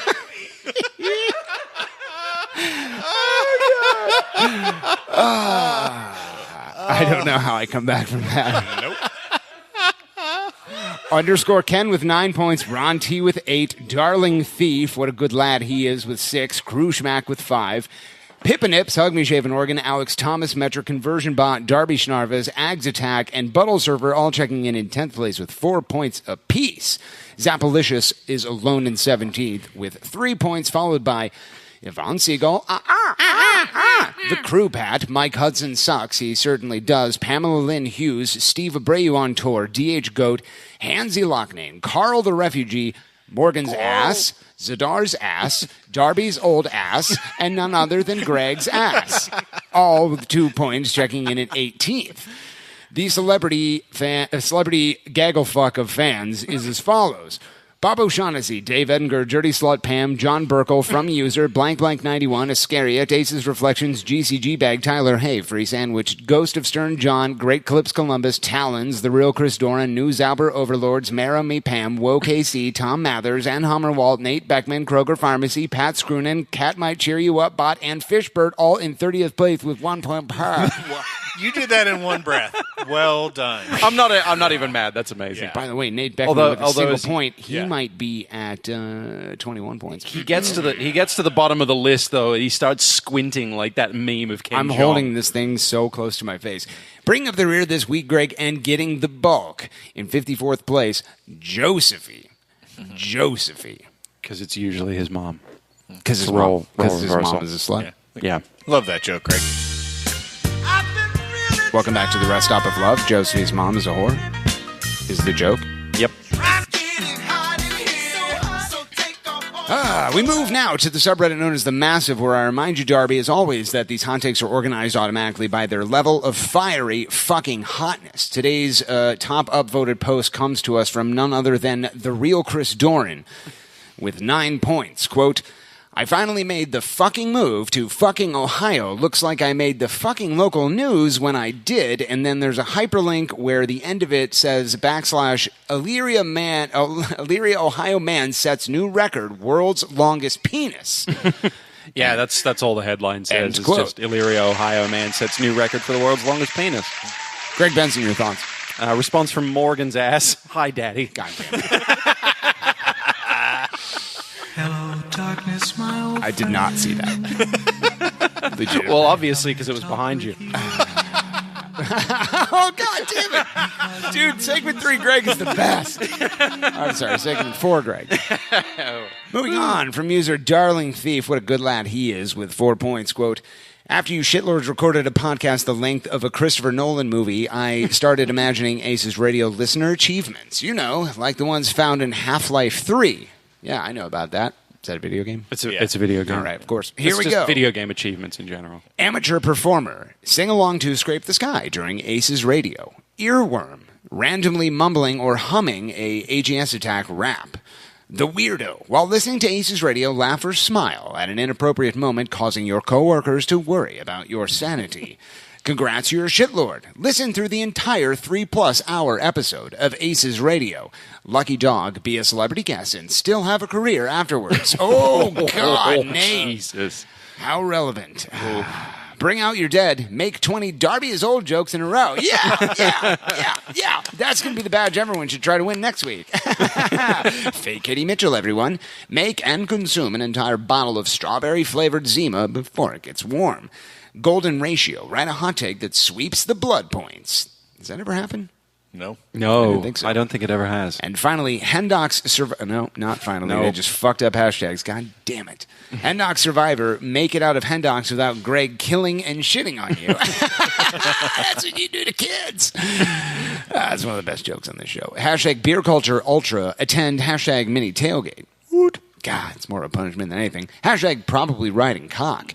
This can only be achieved by Pam and Doran. Pam the slut. It's finally over. You have successfully stopped user AGS Attack. The Zadar. Listening to ACES Radio while on a run, then mapping your course on Twitter where no one cares. And finally, the continuing champion. Write an entire hot take without roasting Morgan. Yeah. All right. And quote. That's some good achievements. I like that last one. That'd be good. Darling Thief. Nobody's going for that one. Darby Schnarvis, your thoughts? Yeah, I mean, you are showing your age by not understanding what achievements are in video games. I mean, I know that Pac-Man didn't really have that sort of thing. Yeah, more of a Miss Pac-Man guy. Yeah, that's the thing with the newfangled video games these days. It's how you keep playing longer. You give them a shitty video game, but give them badges to do shit. Here's a little bit of a hot take ammo for next week. Pam's ex-boyfriends, all 3 of them, because she's a child, Right. they were all like super crazy in video games, and like the only thing she really enjoys about me is that I don't play video games. So like I threaten her with it all the time. Like, I'm thinking about getting a Nintendo 64. What do you think about that? Then she's like, you're not going to do that because you don't even know what video games are. Back to you, Darby. Yeah. Clearly, because Nintendo 64, really? And Darby's old? Right, yeah. You don't play video games, do you? I have a PlayStation 4. I haven't played anything lately because I'm not interested, but I live by myself. I have nothing better to do. Nah, that's true. Yeah. Just do it! Moving on from user DH Goat with 3 points, quote, in the interest of getting another song stuck in people's heads, I humbly suggest the Nordecca sing Crognale to the tune of Volare. I should have said Chronale, shouldn't I? Whenever it actually Alex says that for later on the whole time. does it? Yeah. Whenever It Alex doesn't does say something good on the footy pitch, although this will require the incorrect pronunciation of Chronale. Yeah, thank you, Greg. Should have stuck with it. Yep. I'll even helpfully include a link because I know how much you love them. That's a trick. We hate those. Not only is the song fucking awesome, but there's also an Ohio connection. Dean Martin, who popularized the song in the United States, is from Stupidville and got his start singing in the mafia clubs around my hometown of Youngstown. Dino had a pretty cozy relationship with a number of mafia figures, and I would imagine that Gangster Crew Baby would gladly join in singing a song that harkens back to his Italian roots. Maybe next week I'll expound on the beauty of singing Ola Kamara's name to the tune of That's Amore. Hashtag Up the Finches. Hashtag Goldfinches Till I Die. End quote. Lord of the Shits, your thoughts? Yeah, anything that suggests a song, I think, has now been ruined by Nate. Yeah. Yeah. You picked the wrong week to talk about a song. Yep. Yeah. Also, hyperlinks. Like, Come on. love them. Come on, Dave Hageman. This isn't your first rodeo. You know how ACES Radio works. I'm not clicking on that. I don't care if you're from the mafia capital of Ohio. Greg, your thoughts? You're from Sandusky. Yeah, I was going to say that might legitimately be the mafia capital of Ohio. How about news? Moving on from user the Landshark42 with 2 points, a.k.a. the shitlord known as Caitlin Paulson. Quote, I'm only here to make myself actually want to listen to ACES Radio, end quote. Greg Benson, your thoughts? Terrible decision. Why would you do that? Well, because the Jack Bark of ACES Radio says that's the only reason people listen. To hear their name. I see what he did there. It's just not funny. Yeah. It's always good when you have to explain the joke. Yeah, right, Greg? 100%. Yeah. You get all the time. Nothing. You lose. Good day, sir. Caitlin Paulson. Moving on from user hired ballerina, not spelled how you think it is, Greg, with 2 points. Quote, K. Paso shitlords and Lord of the Shits. Oh, a mention. How do you feel about that? That's fantastic. Yeah. Celebrity fan. Can't believe you've done this. Can I get a breaking news drop, Morgan? You sure can. Hold on. There it is. Nope. There it is. We interrupt segment 3 to bring you, segment 4, to bring this late breaking news. Here with this fiery hot take, we throw it to our Mafre sideline reporter. I heard he's great with kids and smells great too. Morgan Hughes. Morgan, what do you have? Oh, it's all me? All right.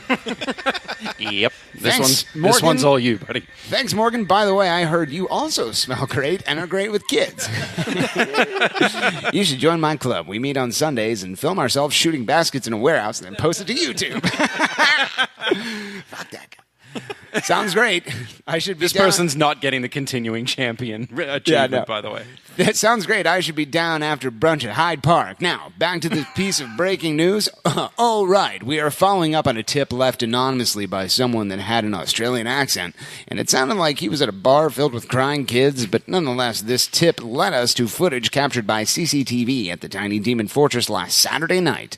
The timestamp indicates that this event happened shortly before the second half of Crew's victory over Goat Rapers of Bridgeview. Goat Rapers, Morgan? That's right, Morgan. This is totally not awkward at all.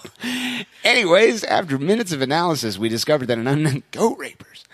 We discovered that an unknown individual wearing a Mendoza jersey was seen. Okay, this is not going to be good. Was seen slipping an unknown amount of $100 bills to Bridgeview goalkeeper Matt Lampson. Low quality audio from our Channel 2 microphone.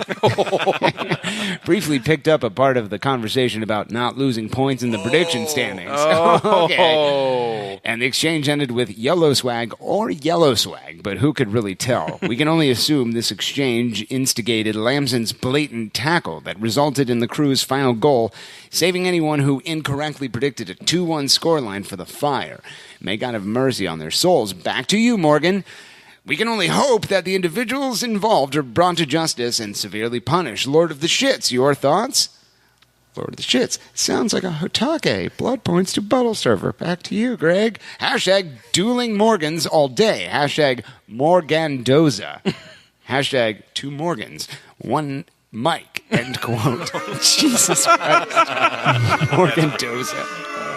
That's the highest compliment possible. Darby Schnarvis, your thoughts? Yeah, I did actually have people tweeting at me somewhere around the 75th minute asking about my prediction. And I won't say I rooted against Ola making that penalty kick, but I wasn't rooting for him. Yep.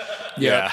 I said to whomever the Chaz was standing with at that point that I'm never picking for the Crew to lose ever again because it makes everything suck, dude. It makes everything suck. Like, if we're up 2-1, I'm like, a draw wouldn't be terrible. Like, in my head, and I'm like, shut the fuck up, head. Right. It's like playing fantasy football, and you have a guy who's on the team playing against the team that you root for. Yeah. And you're like, I kind of want him to kick. Yeah. Lord of the Shits, your thoughts? You were named in that. Yeah, I think it was pretty good. Is that right? Yeah. Boom. I don't know how he comes back from that. What was that, hired ballerina? Yeah. That guy's not getting any blood points. Moving on from user Buttle Server. No, wait, no. Am I not supposed to read this until I read AGS Attack? Apparently not. Is that what Darby said? Yeah. Okay, yeah. Just don't forget to circle back. Oh, you guys remind me of that. Yeah. Oh, we will.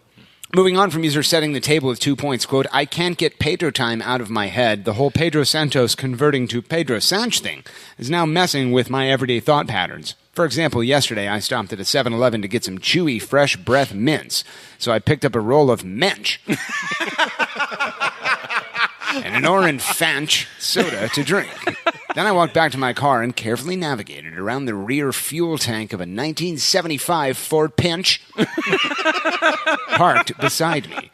Then I got back to the house and started reading up on the game this weekend against Orlando City while eating a Premench cheese sandwich.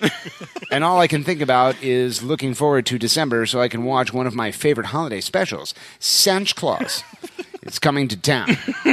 Hashtag earworm lads. Hashtag beat Orlanch. Hashtag binge match. Hashtag no, I meant Bill's Mafia, damn it. End quote. Greg Benson, your thoughts?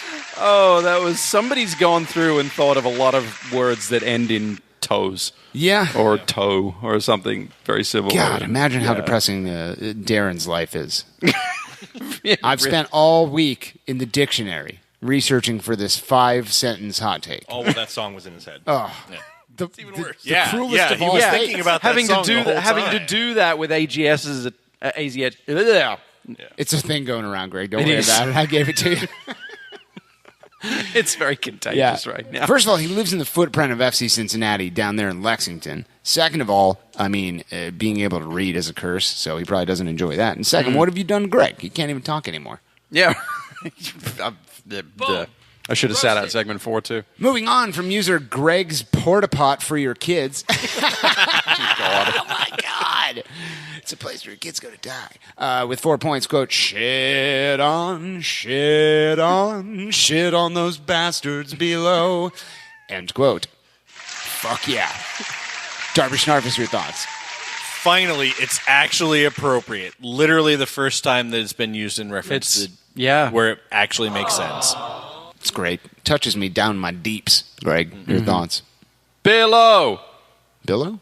No, below. That's how you clap back to the you're Australian. chant. Yeah, you don't say things correctly. Moving on. From user Ghost of Stern John. That went well. With 1 point, quote, walking through the streets of Chicago this past week, it delighted me to no end to see the amount of head-hanging shame Bridgeview fans have after losing to Crewzers FC. Their Schweiny chants have dwindled, while reality as hard as a night with Chris Doran has now sunk in that their stadium and team still smell like a meth lab. Speaking of meth, we now travel to Florida, where I anticipate another barrage of goals from our main man, Ola Kamara, to lead us with a hat-trick to a 3-1 win. He's so good and clearly a franchise player worth every penny we pay him that I'm actually thinking about getting a 2018 jersey next season. Inaudible whispering. Wait, what? And The point of inaudible is that you're not supposed to be heard. Well, then they shouldn't put it on the page. Lord of the Shits, your thoughts? It's kind of a hot tacky. Hot tacky. Yeah. Hot tacky? Hot tacky. What's going on tonight? Is it a hot tacky from Matwadi to Bootylicious? Oh, good. AGS Attack is back. It's not Santos. Not Santos. Moving on from user Mike Hudson Sucks, he certainly does with 1 point, quote, hashtag Hotake warning. Columbus is the most frustrating club right now. Never enough winning in a row to be hopeful and never enough losing in a row to give up on the season. Crewzers seems destined for that 6th playoff spot, being the most perfectly average team in the league and thus getting the spot exactly between number 1 and number 11. Columbus will play a game in Bridgeview against a team that actually gives a fuck about the World Cup that week and bounce out with little fanfare. If only we could suddenly get DC United into 3rd in the East, we'd have a shot. No matter how good they've been during the season, they haven't won a postseason matchup in forever. Hudson, out. That's the word on the street. Darby Schnarfus, your thoughts? I mean, yeah, it's a Hotake. How long has it been since we had a legitimate soccer hot take? I don't know. I do appreciate, like, every once in a while, just a little random soccer talk in here, just to mix things up. I don't like that. But, yeah, I mean, you could still talk about Doran's dick while, talking about a soccer game. I mean... Shit, Lord. Mix it, combine the two, and you're going to get some votes. Yep.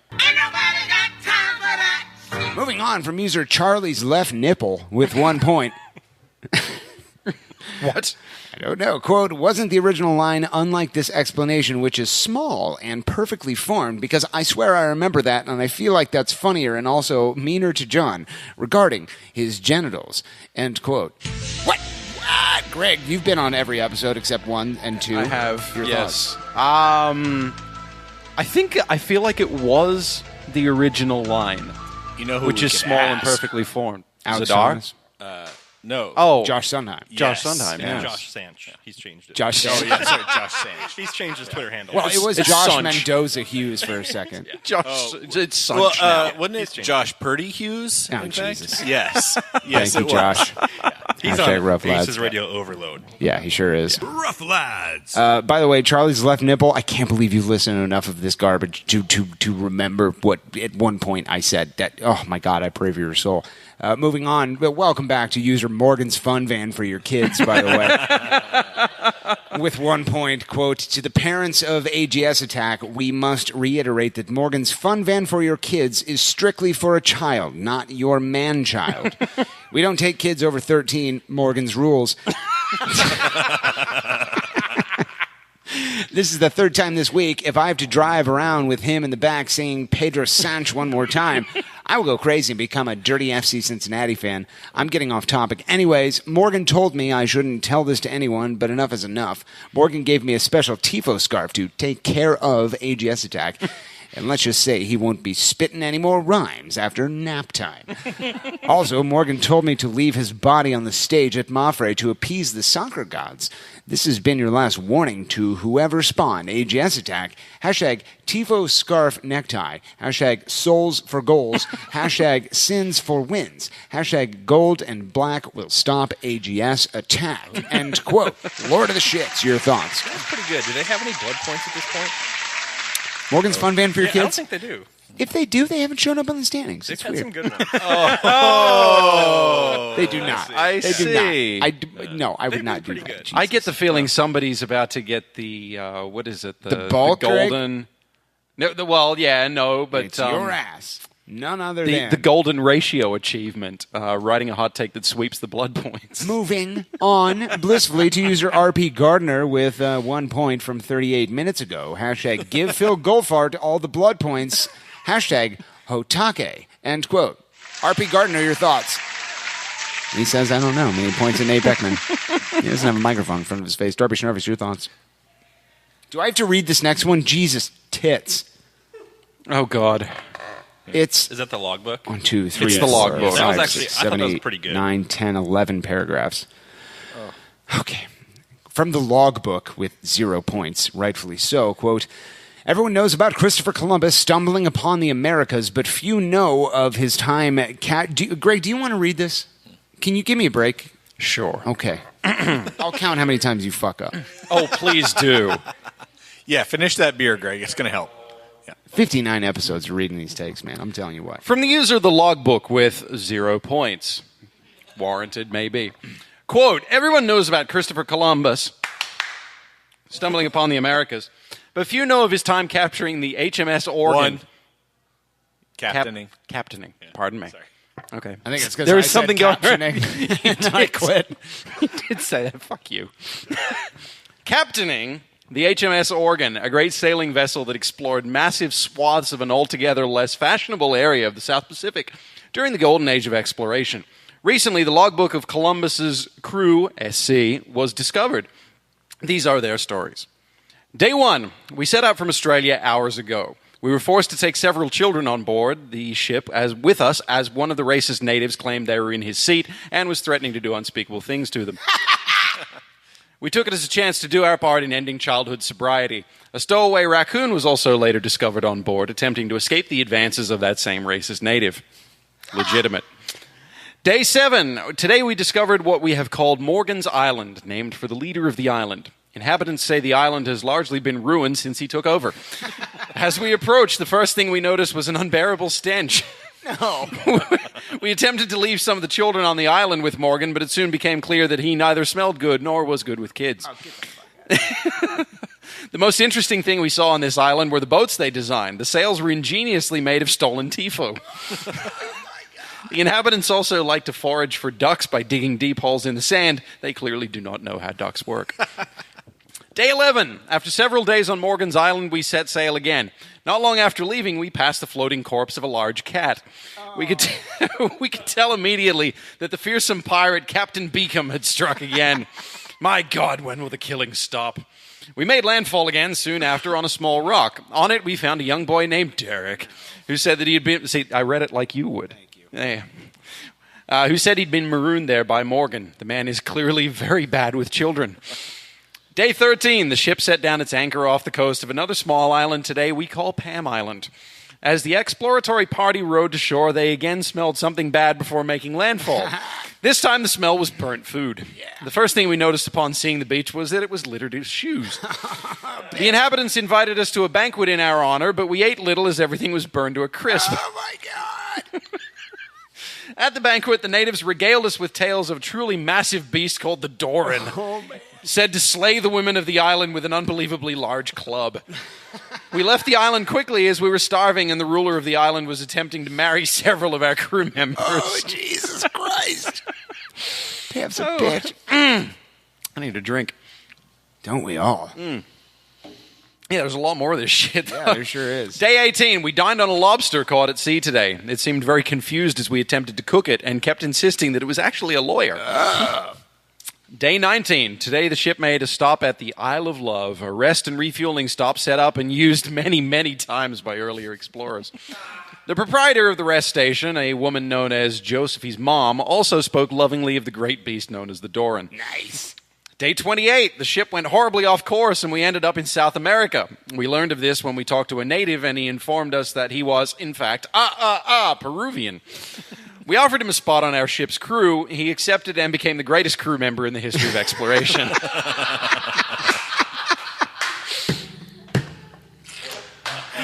Day 35. Today we arrived at Zadar Island. As per the course put on the island, we arrived several hours after we were supposed to. Oh, man. We initially assumed the inhabitants were cannibals as they kept demanding we give them hearts in exchange for something they called PFG. Oh, I remember that joke. After several hours, we learned not to give them any more hearts as, though perfectly formed, some PFGs cannot be unseen. Staying on the island for much longer seemed bad for our health, as our crew member Mike reported that inhabitants kept coughing into him. Oh, my God, that's so funny. I like that one. Because his name wasn't Mike, he was a microphone, Greg. Yes, it was. Back to you. Day 36, soon after leaving Zadar Island, we spotted an island that we gave the name Token Liberal Island. Oh, here we go. It can best be described as much like Zadar Island, but just not as good and much, much older. A useful substitute in an emergency, though. Day 38, we passed another ship in the night. Only later did we learn that it was the vessel of the great global travelers Gangster Crew Baby and Brock Lesnar. Ooh. Day 40, we returned to civilization in Australia, our mission of spreading #beer culture to all corners of the world. The sun given unto us by the great Lord Guillermo never sets on our massive empire. End quote. Yeah. One fucking mistake in the first sentence. In the first goddamn sentence that he'd already read and fucked me up on. Yep. A lot of people are saying you suck at this, Greg. Oh, that was great.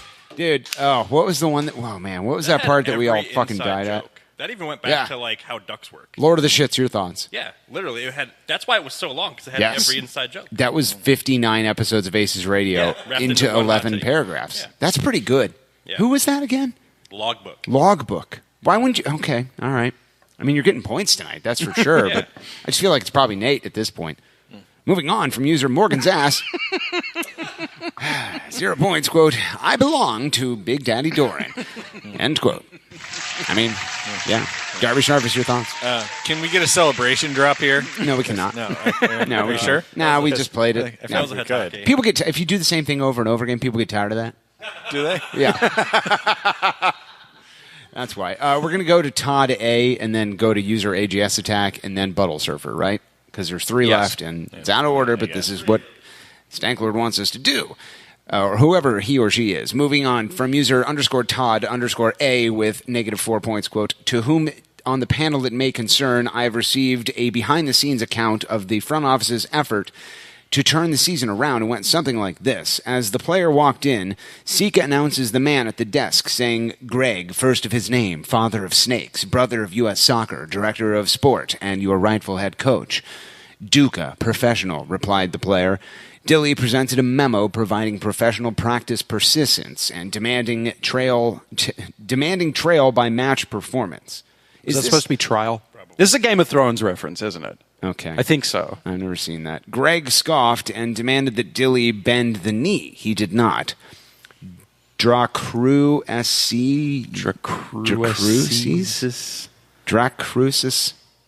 Dracrucis was the last word Greg uttered to Dilly.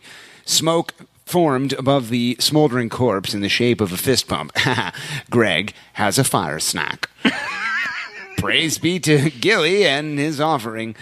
Results matter. Crewzieff back above the red line. Hashtag Gam of Thrones. Okay, very good. 24/7 Snake Blaze. Hashtag Dilly Smoek. End quote. Why is this so far? I mean, like, I don't understand any reference. Much like a... But why is it so downvoted?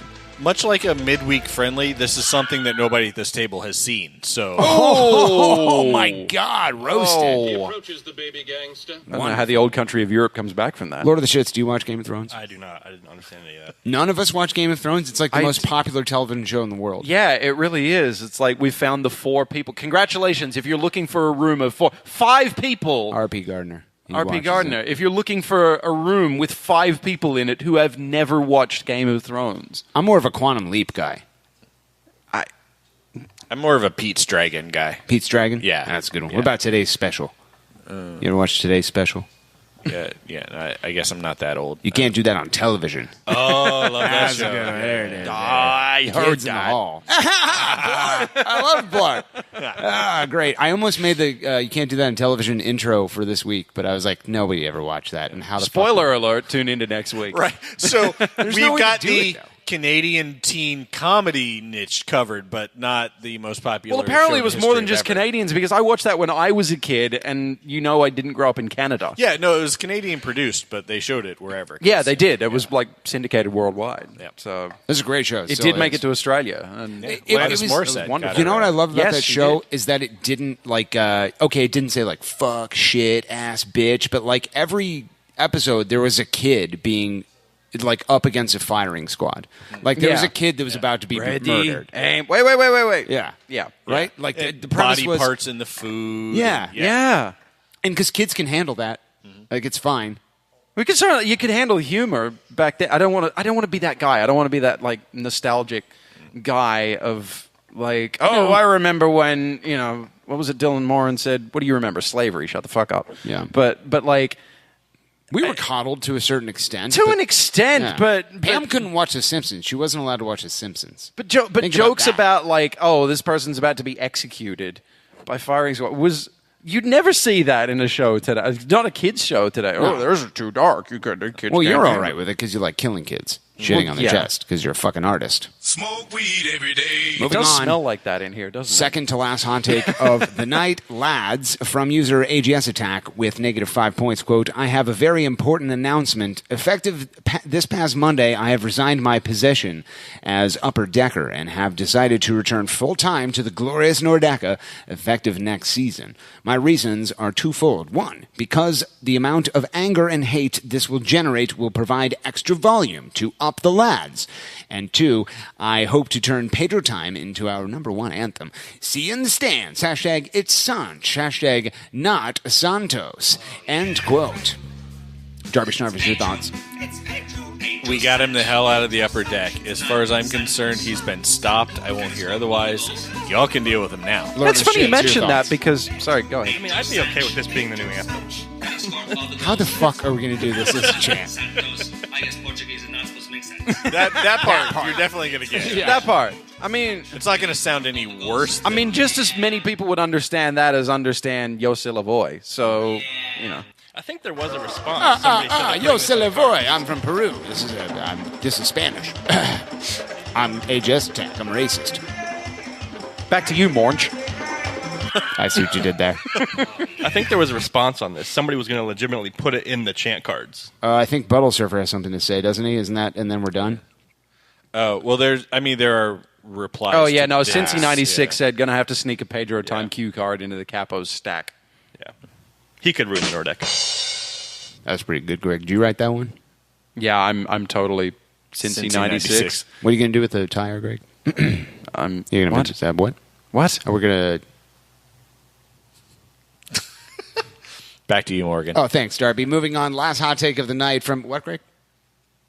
From user Buttle Surfer with 2 points. Quote, in light of AGS Attack's big announcement about... What, Greg? No, you still don't have anything? Oh, okay. I'm just checking. In light of AGS Attack's big announcement... Greg? Back to you. There it is. Sorry, I had something in my couldn't talk. I actually do have to clear my throat. Big announcement about a return to the glorious Nordeca. I think we can draw one logical conclusion. AGS Attack for Capo. Big and Tasty will oversee all chant organization and writing, while AGS himself will lead us in coordinated jumping. We will once again win the stands hard as fuck, and those Cincinnati shitlords will be left with skyline stains in their underpants.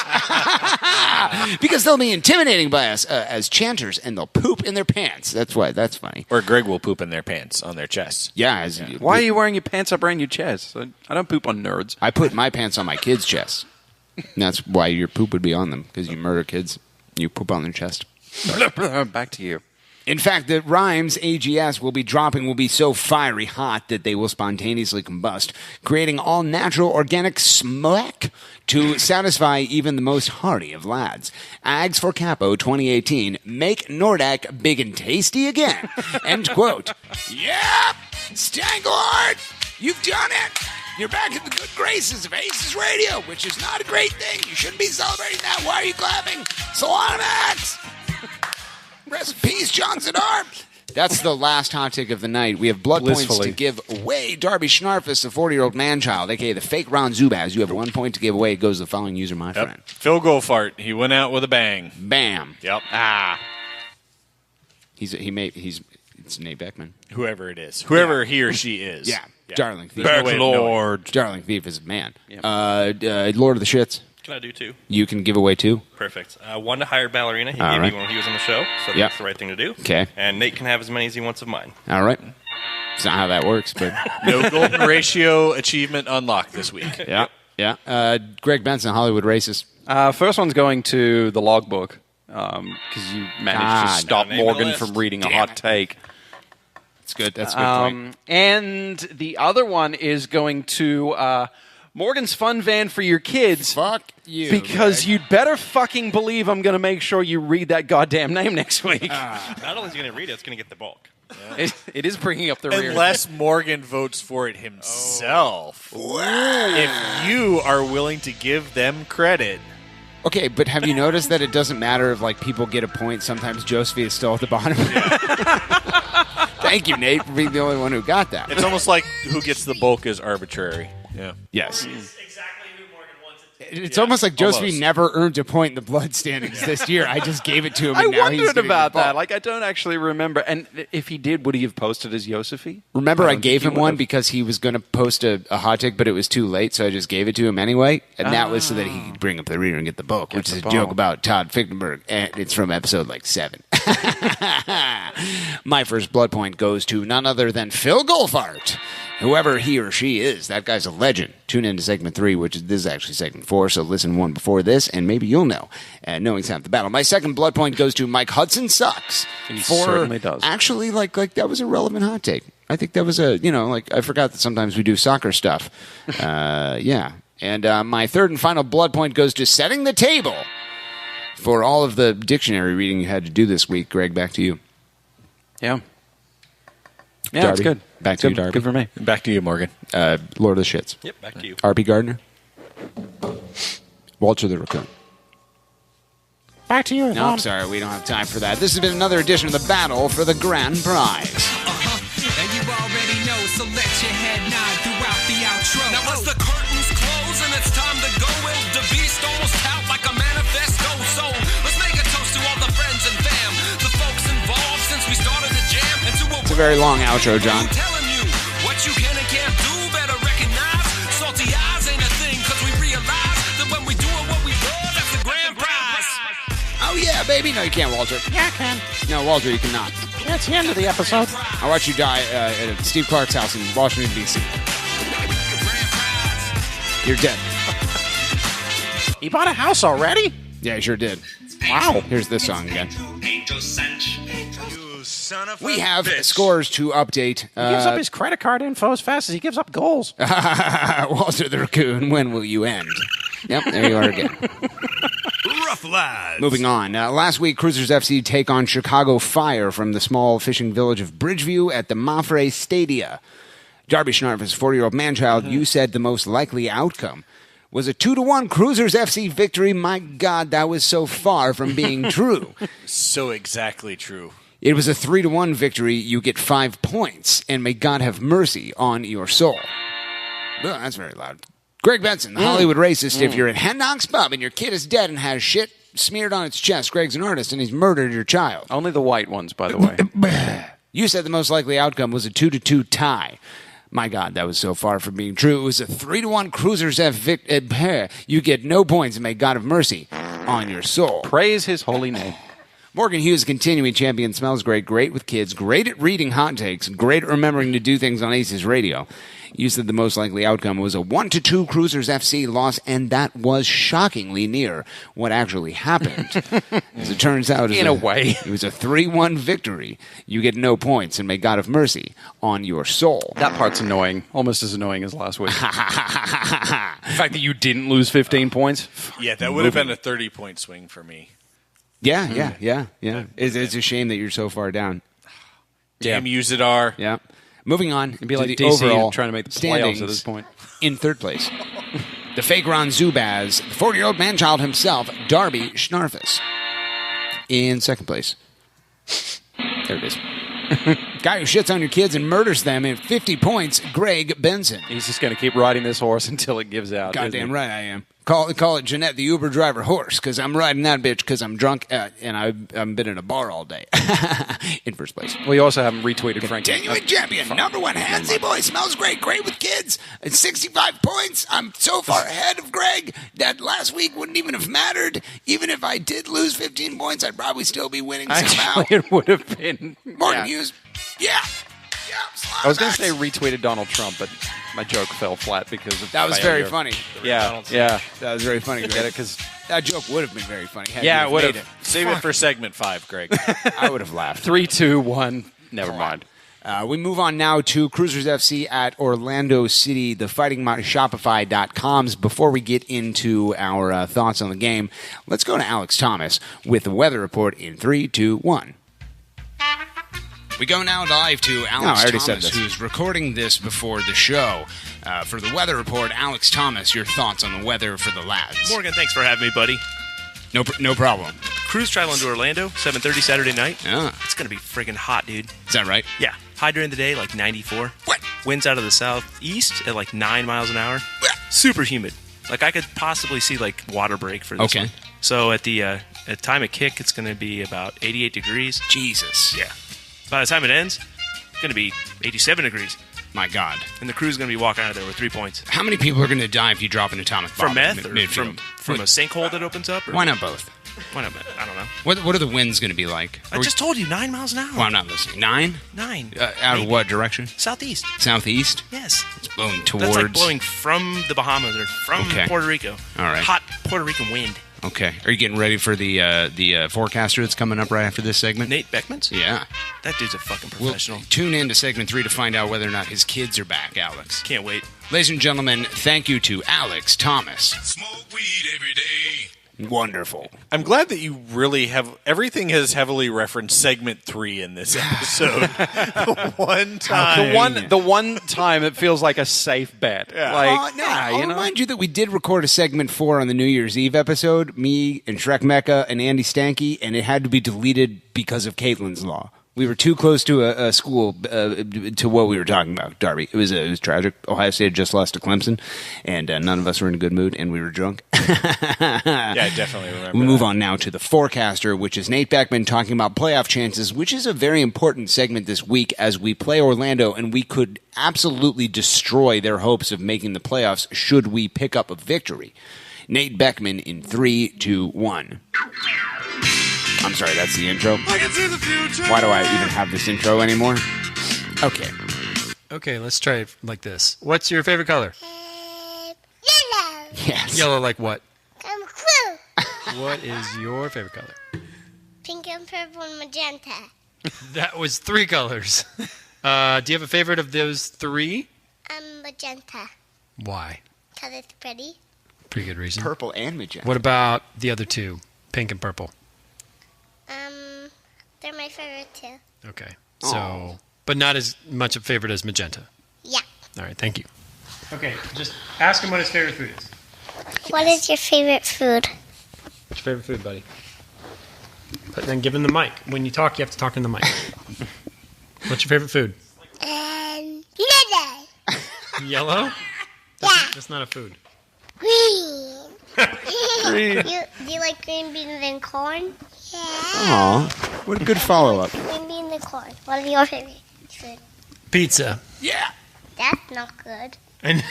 What do you mean? It's not good for mommy, man. You mean it's not good for our bodies? No. That's probably true. What's your favorite food? My favorite food, peas and corn. Peas and corn? That's very healthy. Ew. That's your favorite? Yeah. I didn't know that. Your You kids never are asked disgusting. Well, it's good. All right. Okay. So, I want to sing. All right, go ahead. Well, no. What song do you want to sing?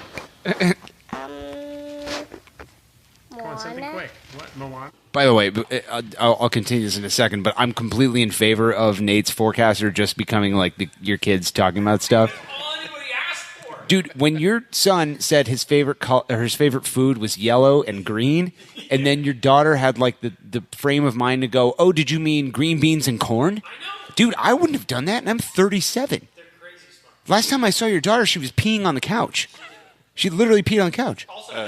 Yeah. Morgan, last time I saw you were peeing on the couch. How dare you, Darby? There's no space for this. Yeah, and blamed Bailey. I know everybody on this island. Everybody on this island, so maybe I can go with mine.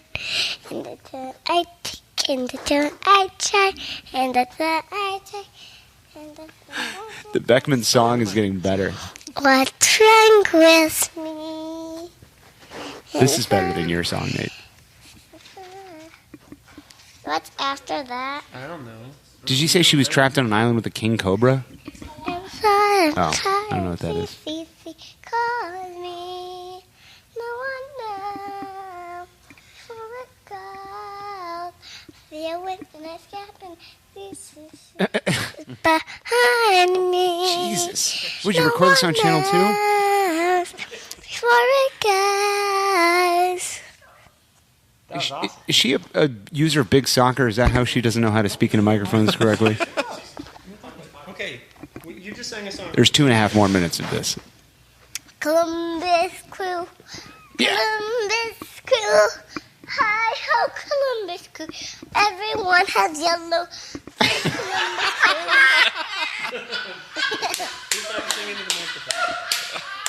I see it runs in the family. That improv. Columbus crew. Columbus crew. Hi ho, everyone. Everyone for Columbus crew. Wear yellow. Is this an AGS Attack song? It's already on more on beat than AGS we're Attack paused. is. This reminded me of the Portlandia episode where they did the Please win, meow, meow, meow. Yeah. I have not I've never seen that show. trained her in Singing. give her these lyrics or anything. She's just like, I have a Columbus Crew song, I want to sing it. Here we go. Yeah, no, that's what this sounds like. It's wonderful. Go back to the last thing. Hey, it's Nate, and here's the forecaster. I'm going to be sending out a couple pictures this. I talked over the last thing she said. Are you sure about that? I'm pretty sure. All right. Hey, it's Nate, and here's the forecast. Columbus crew. Wear yellow. That's better than AGS Attack. That's better than AGS Attack. Oh, shit. Hey, it's Nate, and here's the forecaster. Oh, God. I'm going to be sending out a couple pictures this week on Twitter. One will show you where I think the crew will end up in terms of total number of points week in, week out. So right now we're at I think they'll end up at 49 points. I'm also going to do kind of an actual and projected map for the rest of the season, week by week, so you can see where I think they're going to win and tie and everything.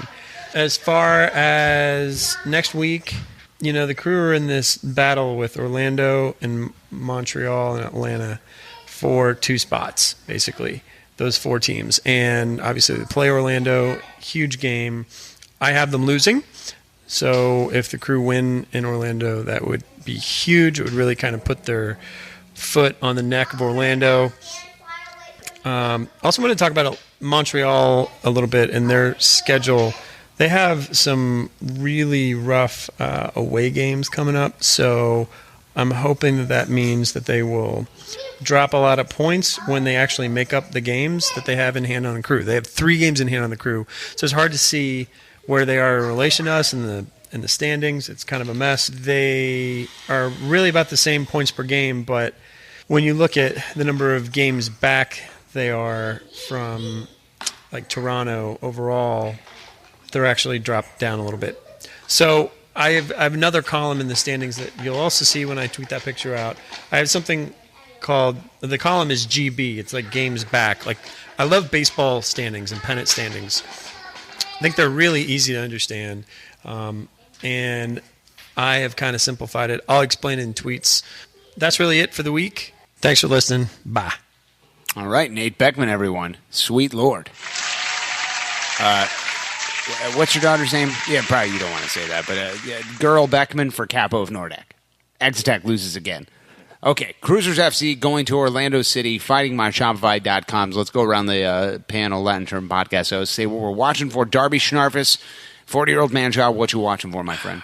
Okay, so this is a game they've got no Kaká, correct? Correct. They've got Dom Dwyer wearing the Silence of the Lambs face mask, from what I understand. Hannibal Lecter gear. Yeah. And I think the Crew are going to be feeling good after this win over Chicago. I know Bridgeview is crappy on the road, but that was a big win. Yeah. So I think they're going to come out invigorated, and I think they learned some stuff in this past game. I think you might see a little more Artur in the offense again without having a Kaká to deal with. That gives him more freedom to really get up the field and make an impact. Yeah, and maybe a muted Kyle Larin. You're wearing a mask on your face. You're not used to that. I mean, Bill Lambert's a piece of shit. He also wore a mask. That's my final thought. Lord of the Shits, what are you watching for this weekend? Yeah, I think they can take advantage of a kind of broken up Orlando a little bit, probably a 1-1. I don't think there's any way we win the stands. You can't win the stands in Orlando. That's clear. Valid. And I think Pedro Sanch will score all the goals. All right. They are saying that. Yeah, they are. Yeah, I've heard that. Yeah. It's a word on the street. Greg Benson. Yes. What are you watching for, my friend? I'm actually thinking this Orlando team's going to be pretty desperate. They've won 1 out of the last 10. They are very much on the ropes. Obviously, no Kaká, is going to have an impact on the way that they play. But I'm seeing this with a few teams that sort of the New York Cities and the Orlandos that kind of built their identities around these sort of 30-plus DPs, who have kind of, not forgotten about them, obviously, and not moved beyond them, but have learned to adapt to life without them, potentially, knowing what the future holds. That obviously the older these guys get, the more hurt they're going to get, and the longer they're going to be out for when they do.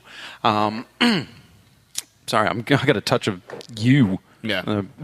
It does go around. Greg. Save that for after the show. Yeah. Well, Pam won't be home for a while, so I got to keep him busy. And I don't know. At the same time, was the game in Orlando when Crew won earlier this year? Now it's home. Okay. Because by my recollection, I think Columbus has only won once down there, and that was last September. And they won like 4-1, I think it was. And didn't we have like the 5-2 loss down there also? Yeah. I can't think of another game because I remember it was the weekend I was in Chicago last year. Parker's got a red card in one game down there with the handball in the box or some shit. Yeah. So this has not been it hasn't been a happy hunting ground, but by the same token, I think you can take advantage of a team that's going to be playing, like I said, desperate, and sometimes that means that they push forward too much. They press you high. You can hit them on the counter, which is something that Columbus is not particularly adept at, but they've been getting better. So desperation is a good way of putting it, because they are. If they aren't, they should be, because this is basically their entire season. If they lose this game, well, it's a 6-pointer plus. I mean, there's a lot riding on this. Desperate teams can play well. desperate teams can get hit on the counter, like you implied, Greg. Desperate teams that are trying to push without their offensive engine and with their offensive finisher at full strength tend to play sloppy and tend to get hurt. So that is good recipe for a possible 3 points for Crewzers FC. Let's go around the turn. Jesus. How many times? Fucking 8 times is tonight, Greg. Honestly. Just need a counter in the bottom corner of the screen. Let's over go there around that the term. Go around the term. Yeah, you've done that more than once I tonight. know it. Let's go around the term. Latin podcast What would that table. scourge be, Morgan? Knowledge? 59 episodes of failure? And now you know, and knowing is half the battle. Don't go back, Josh. Never go back, Josh Sondheim. Let's go around the table, get our score predictions out of the way. Darby Schnarfus, your score prediction for the match, my friend. See, I'm feeling sunshiny today, and I'm going to stick with the 2-1 Crew victory. I think there's actually some potential. I don't think you can shut down the offensive firepower that Orlando now has, but I think we can come out on top. All right. Lord of the Shits, a.k.a. Jonathon Masteller, Celebrity Fan of the Week, your score prediction, my friend. Yeah, I do think this is a 1-1, which I think would be somewhat of a victory to take a point on the road. Yeah? Yeah. Greg Benson. Yeah, I'm with Jonathan on this one, actually. Sort of tie on the road, win at home.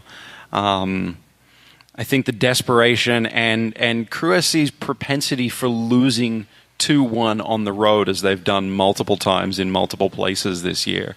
I think Colorado, San Jose, a couple others. 2-2. I'm going to stick with my prediction from last week. 2-2 sounds about right. I'm feeling sunshiny as well. My gut is telling me don't pick a win on the road. What the fuck is wrong with you? But I did just become a fan last week, Greg. Yep. So I've never listened to Nate You've Beckman ruined say the home Nordic team in FC. record time. Yeah, that's right. Yeah, isn't that the thing, Ultras? You got to pick one of them. I can't have just become a fan last week and have ruined the Nordic. What's that? What's that meme where there's the two buttons and the guy is like wiping his sweat? Logic involved in oh this? God, which one do I pick? Right. Am I saying that the Ultras are, casual fuckboys themselves, Darby? Of course not. I would never do that. I'd just steal banners and call it a day. My score prediction is Crewzers FC 3, Orlando City, Shopify.com's 0. Wow. That's right. Trace Acero. Fuck him. Because fuck him, that's why. You know what? Actually, I think if Morgan gets that right, we should give him a bonus 5 points. I agree with that. So 20 total? Well, you just jinxed the score now. Oh, is that right, Yvonne? Yes, I did. That's you. That's what you sound like. But if they lose 3-0, I still get 5 points. And tie the stands, I'll be taking the lead. We'll see about that. I may agree to your terms. It depends. Depending upon the final score of the game. No, I don't want these terms. I don't want 3. You've seen what he's like when he gets it right. He's a smug motherfucker. You want to add 5 more points to that? If we walk the away worst with John a 3-0 Zadar ever. win, it's worth it. Greg, you want to kiss the trophy? What does he buys himself another trophy? So what? I didn't buy that. Anthony It says his name on it. It says, dash Anthony Precourt, which means that he said that. No, I don't want to look at the bottom of this trophy to see, because there's probably like a Michaels. No, I think it probably says Precourt Trophy Company. Precourt Trophy Company. Yeah, that's probably what it is. Probably still got the receipt. Yeah, Darby, what's GCG Bag got going on this weekend? They have alcohol poisoning coming up. Yeah. It's gonna be really exciting. Ooh. They're also gonna do some bath salts, I think. Oh, nice. Yeah. Go to Hendox and shit on things. Oh, love it. Okay. So I had a bit that I was going to say when I looked at the bottom of this trophy, but the actual sticker that's on this is funnier. What does it say? Well, it says trophies2go.com. God damn it. Yeah. Yeah, backslash hot deals right there. I was going to say something about, it's from Precourt's finest glassware, and look, it's PFG. And no, this is funnier. Yeah, that wouldn't have been funny at all. Lord of the Shits, you doing stand-up anywhere this weekend? Nope, I am not. Is that right? Greg, how about you? Yeah, between segments 3 and 4 next week, but only if Crognales are present. Nice. Yes. Well, Karen Crognale will be here next week with you're in luck then. Yeah. So, don't worry about it, Greg. Get your material ready. Get your hot takes in line. For all of you listening on your iPhones, why are you still here? 2 hours and 48 minutes we have crested over. We're doing Thanks. so well after segment 2 That's as well. right. To everyone who stopped by tonight, RP Gardner, Lord of the Shits, lovely having you here and getting to know you a little better. Yvonne Siegel, all 17 of the Crognails, and Nate Beckman. My God, what a rare treat that guy is. It's been ACES Radio, Blood, Urine, Spit, Salavia, Eric Crest, Foot Golf, Clark Beacon, the dead rotting corpse of Kevin Burns. And all Lord Guillermo's people said...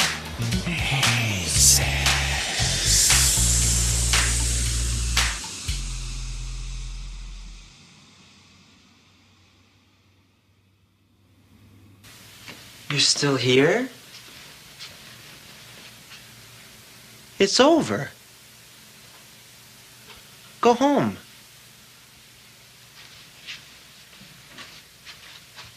Go. Please have a party. Feed us drinks. Get us laid. Dude, don't pretend like you're busy working or something, dude. You know you're in bed, looking, watching PlayStation or something like that. That's the word on the street. I was going to ask you, record something for ACES Radio. So he didn't hear you or watch you I think hot rap it? I don't know. Like, I went in my room and I shut the door, and like I say my room, like we have a room and then he has a room and I have a room. Yeah. Keep going. Super. Everybody's really fucking excited about this story. No, I went in the room and I had my laptop and I had my phone and I had earphones. Right. And so, yeah, I had... Was there anything else in the room? Oh, lots of things. Okay. Yeah. Like Cats. My snack. Oh, snacks? Oh my God, it's so great. And she's a little hungry, so she's out and she's watching, and I'm like, Greg, it's a snack. Or do you actually really have a snack? snakes? I do have a snack. Ew, fucking gross. Wow. What, do you have a room of spiders, too? No. Well, how are you going to feed the snack? Let's just take all the... Yeah. It's rats. All right, here we That's go. the rat room. Sorry, I was just kidding. Bonus All right. ACES Radio in 3, 2, 1.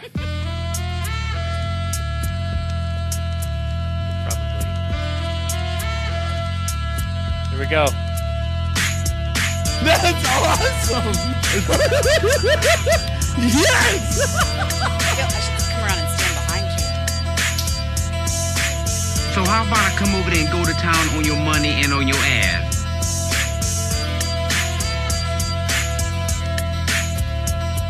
Sup, ace holes, it's the one and only go far. Dick in hand, like the Dar with a million hearts. Columbus is my city, chillin' in the fray. 2, 4, 6, 8, you know who we love to hate. Beaks and skate, skate, skate. Yo, Harris was quite a rare treat. I met Wendy Thomas, she was fresh and I was silly. Then she put her fiery fucking hotness on my willy. Like Dwight on a Frosty, I'll use my tongue like Merman's pop. I got a rack lung. I'll assimilate your ass, just like Star Trek. Juke's Beyonce thinks Cracker's a snack. It's Thursday night, I got nothing to do. So grab some buffalo balls, maybe rap about the crew. Then I'll hit the freeway and flip off a cop. Mile 67, back to the rest stop. I'm interested in the... So fuck you, my man. That's a Beastie Boys reference. We don't have Walter. Greg took Walter. When I'm at the rest stop, do what I want. John the left boy is an expert at fonts. I don't wear undies, and I'm not shy. Scoring goals and stinky holes till the day I die. PHILLYG. I'm always insider like T-Berry. What if I told you that there was a cure for the excursioners hooking up with ladies who are mature? Well, there's a back room where the shit gets nuts, and that's where I saw the monkey with 2 butts. There's brandy in the hot tub and fancy cars, gangsta crew, baby call, smoking cigars, party Lambo and aces on the night train, cause anything goes in this rest stop game. So listen up close, from Dublin to Hilltop, order up a Uber, get back to the rest stop. Oh, fucking A. The heat has been brought. To Barry. The heat has been brought. Yeah. Old ladies like to pay me and I'll make them my honey. I don't know what this is all about. But I'm not a prostitute. I just like sex and money. And there's still... Rastafarianism. Stank Lord.